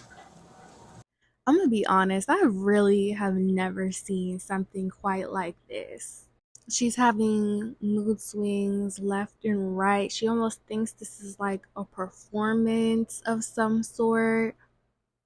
And it's interesting because it seems like she has some type of awareness through all of this. She knew what to say to try and trigger the female officer. She knew how to weaponize her trans identity with the whole bathroom situation. And are we really surprised that she made light of a child going through sexual abuse when this is the same person who takes that behavior very lightly and befriends people who engage in that behavior? Interesting. Then don't, because then I'll get it hotter and hotter and hotter. I fell into a burning ring of fire. I went down, down, down. And the flames, they got hotter. And it burned, burned, burned. The ring of fire, the ring of fire. I fell into a burning ring of fire. I went down, down, down. And the flames, they got hotter. And it burns, burns, burns. The ring of fire. Because she just called me. And she made me go into the men's restroom. She made me go into the. She told me to put on clothes. And she looked at me with her eyes. I pulled out my. I've never been so embarrassed in my whole life. I've never been so fucking embarrassed in my whole fucking life. But I still forgive her. Because I know she didn't mean it. I think she just knows. Why? You're the weakest of the weak.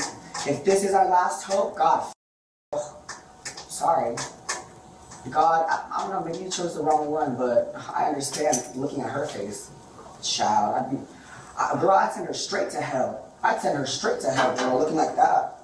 Acting like that. Oh, maybe she is in hell. Maybe that's what it is. Or so help you God. So help you God. Wow, so I was unlawfully detained, forced to be put in the men's restroom. Nobody forced you And anywhere. now, You walked right this in. ugly ass forced me into there. She lifted up the back of my head. Wow, that's crazy. You asked me to. You know what? But it's all on camera, so it's all. Nikkita runs through the same cycle she always does.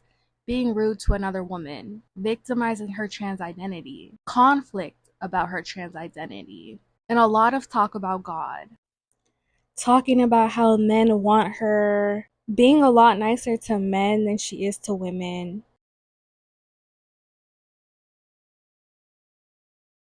okay. You That's can say fine. whatever you want. It's fine. I'm glad it's on camera because at least between the two of you and I, they all want to bitch. That's fine. Okay, that's fine. That is perfectly fine. Oh, your outside still match the inside. Neither does mine. But on the outside, it look so fucking tall. Because I am a tall. But on the fucking inside. You really are. On the outside, you are a doll.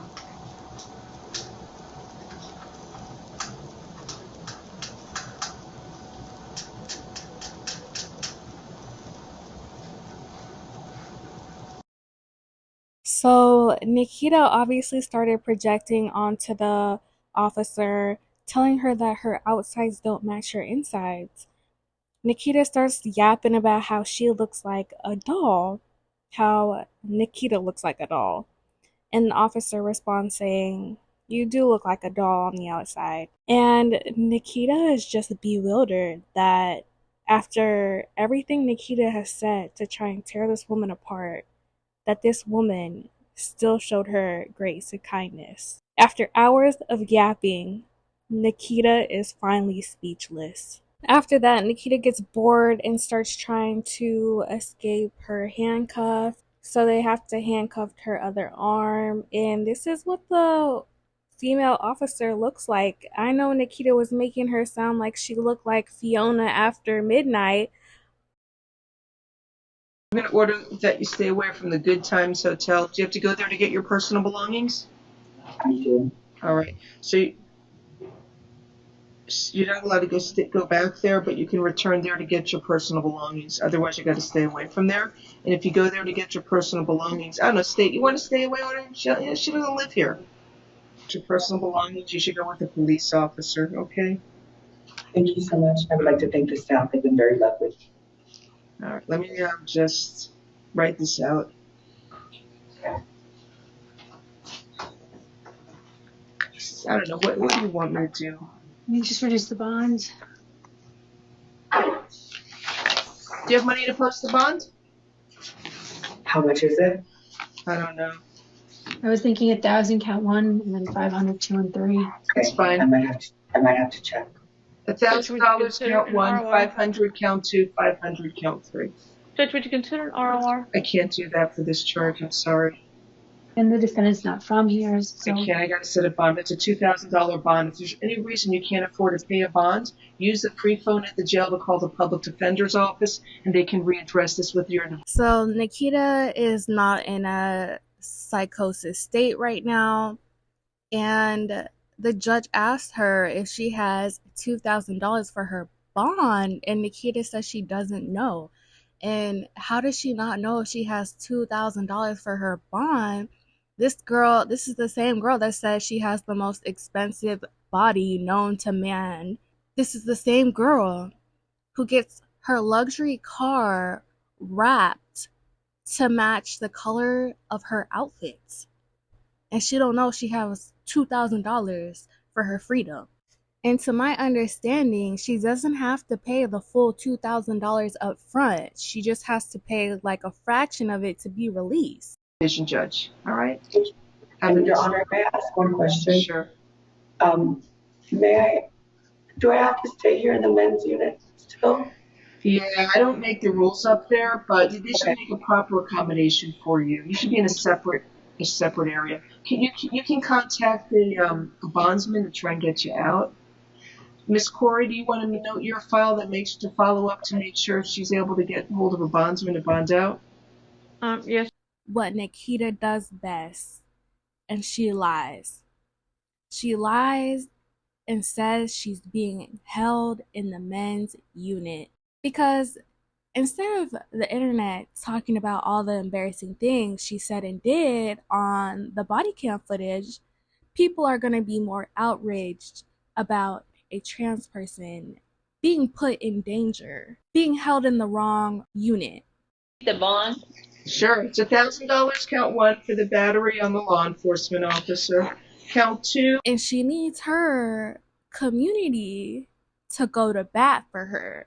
They're picturing glammed up Nikita being put in a cell with Tyrone and other criminals. You know, people were freaking out. Her publicist even comments about how dangerous and absurd it all is. But in reality, the police come out with a statement saying that she was just put in that holding room, which we all saw with the body cam footage. She didn't even make it in the jail. And you want to know what the saddest part was? Nikkita had no one to pay her bail or come get her. She had no friends, no family, no one on her team who wanted to help her. And I think her family didn't want to help her because they wanted this to be a wake-up call for her. They didn't want to enable her by helping her out of the situation she put herself through, which is understandable. And I'm sure none of her friends wanted to help her because they're not actually her friend. Her team is probably getting verbally abused by her, and they were just like, just let her sit there. That's kind of what I believe happened. A TikToker by the name Icy Wyatt ended up paying Nikkita's bail. Mind you, paying part of her bail could have been done over the phone. You didn't have to be there in person to do so. Anyways, Icy Wyatt can relate to Nikkita's situation because he was also detained at the same jail, except he's actually locked up right now. And what he did was drive under the influence, almost hitting a mother and her child when a man confronted him, pistol whipped him in the back of the head. So that's what Icy Wyatt was arrested for. His body cam footage also went viral for being extremely embarrassing. Get on the ground. Get on the ground or you're gonna get tased. Get on the ground or you're gonna get tased. Get on the ground. Get on the ground. Ooh. Next time do what you're told. We won't have that problem. No Miranda rights. No Miranda rights. Wow. No Miranda rights. That cut me off. I pulled the gun out to show them through the window, and they all went back in their car. And they're talking about it's just for tonight. I can't go to jail tonight. I have to work. Like, you are in absolutely no wrong. I'm telling you. Y'all think it's creepy that I'm bailed her out? I mean, I just figured she has nobody here. Nobody posted bail for her. So, and I called and made sure, like, nobody was trying to or anything. So, do y'all think it's weird? Like, do y'all think we should just leave and let her figure it out? Like, y'all, so literally, Channel 10 News is here.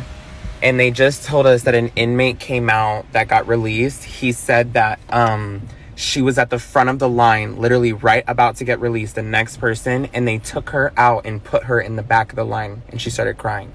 So we could be here all fucking night now. I feel so bad for her. Not only the fact that she's in a male, like she's in the male division right now, like men with men. She's also being like bullied, and the same shit happened to me when I was in there.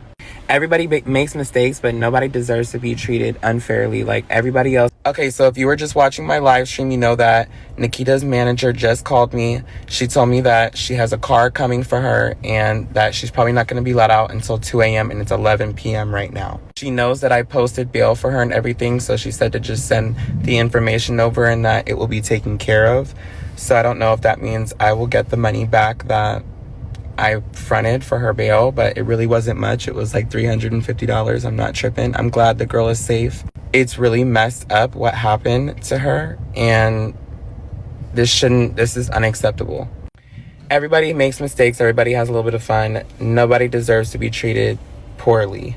It's disgusting what they're doing. They're keeping her in the back of the line. They're not letting her come out.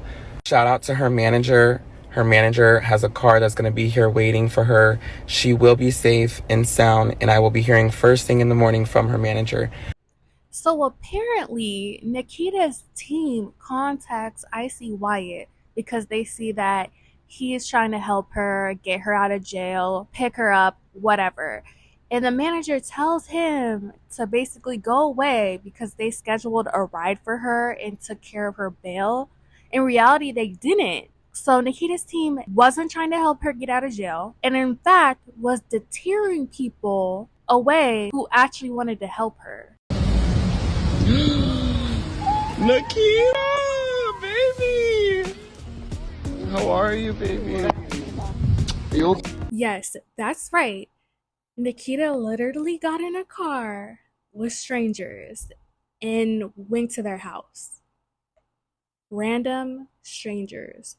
Stay up and think of you, and I still can't believe they came home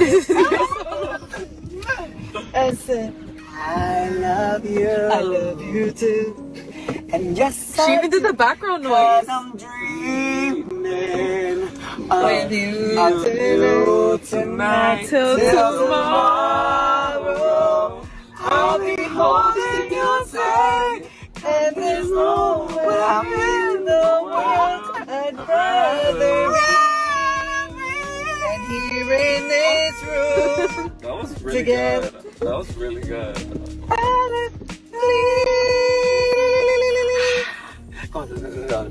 You guys are hitting notes I've never heard before. Wait, who's that? Is there a fourth person? This is just so strange. And if you can see her eyes, she doesn't look like she's in the right mental state of mind right now. This is just so bizarre. I can't stop. I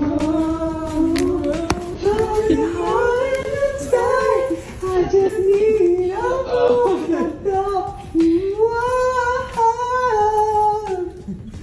something that's cheap.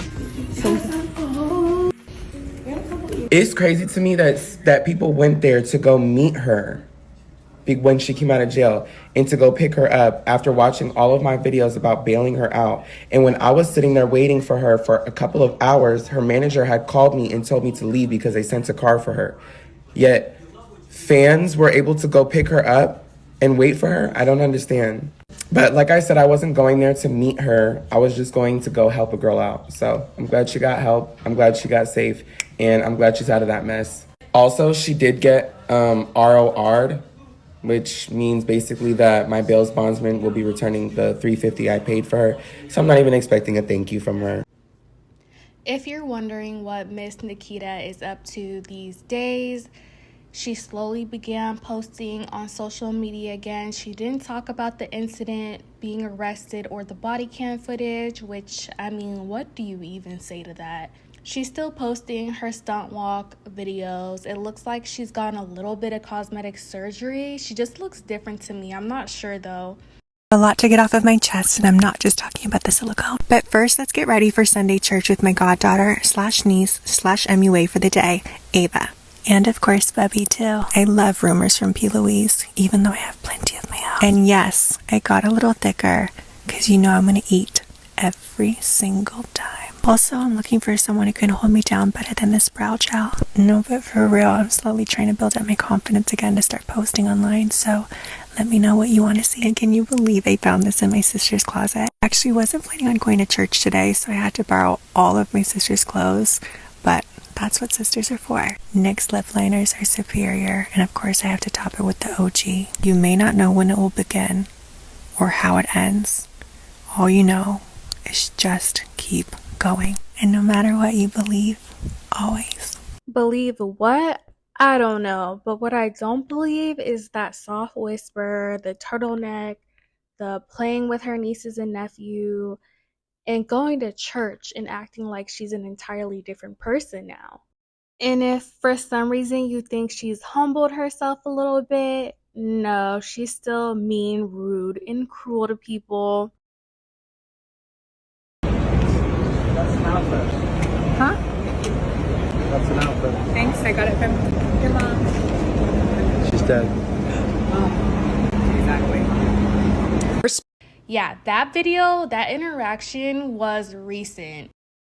And I'm pretty sure she posted that video on her Instagram. Who even does that? And then other than that, she's walking around with toilet paper on her shoe.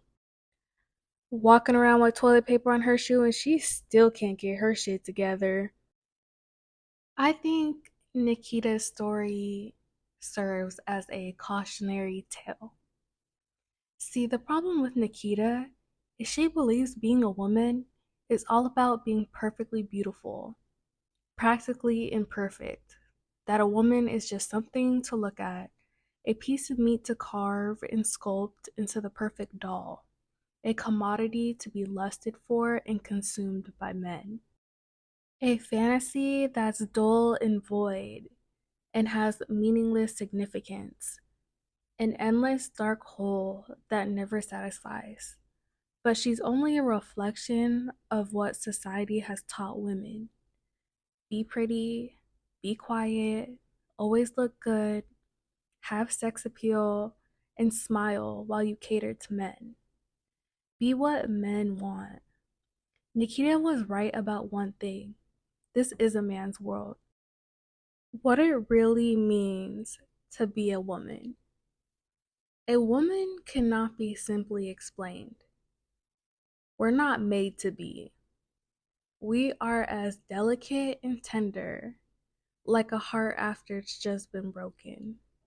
We are as precious as every present moment that passes and you don't get back.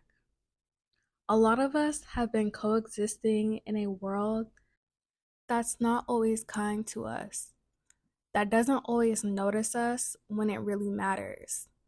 With not only our rights being held from us down to our ovaries and our own anatomy, we've had our voices taken from us, our bodies, and our sense of peace and innocence.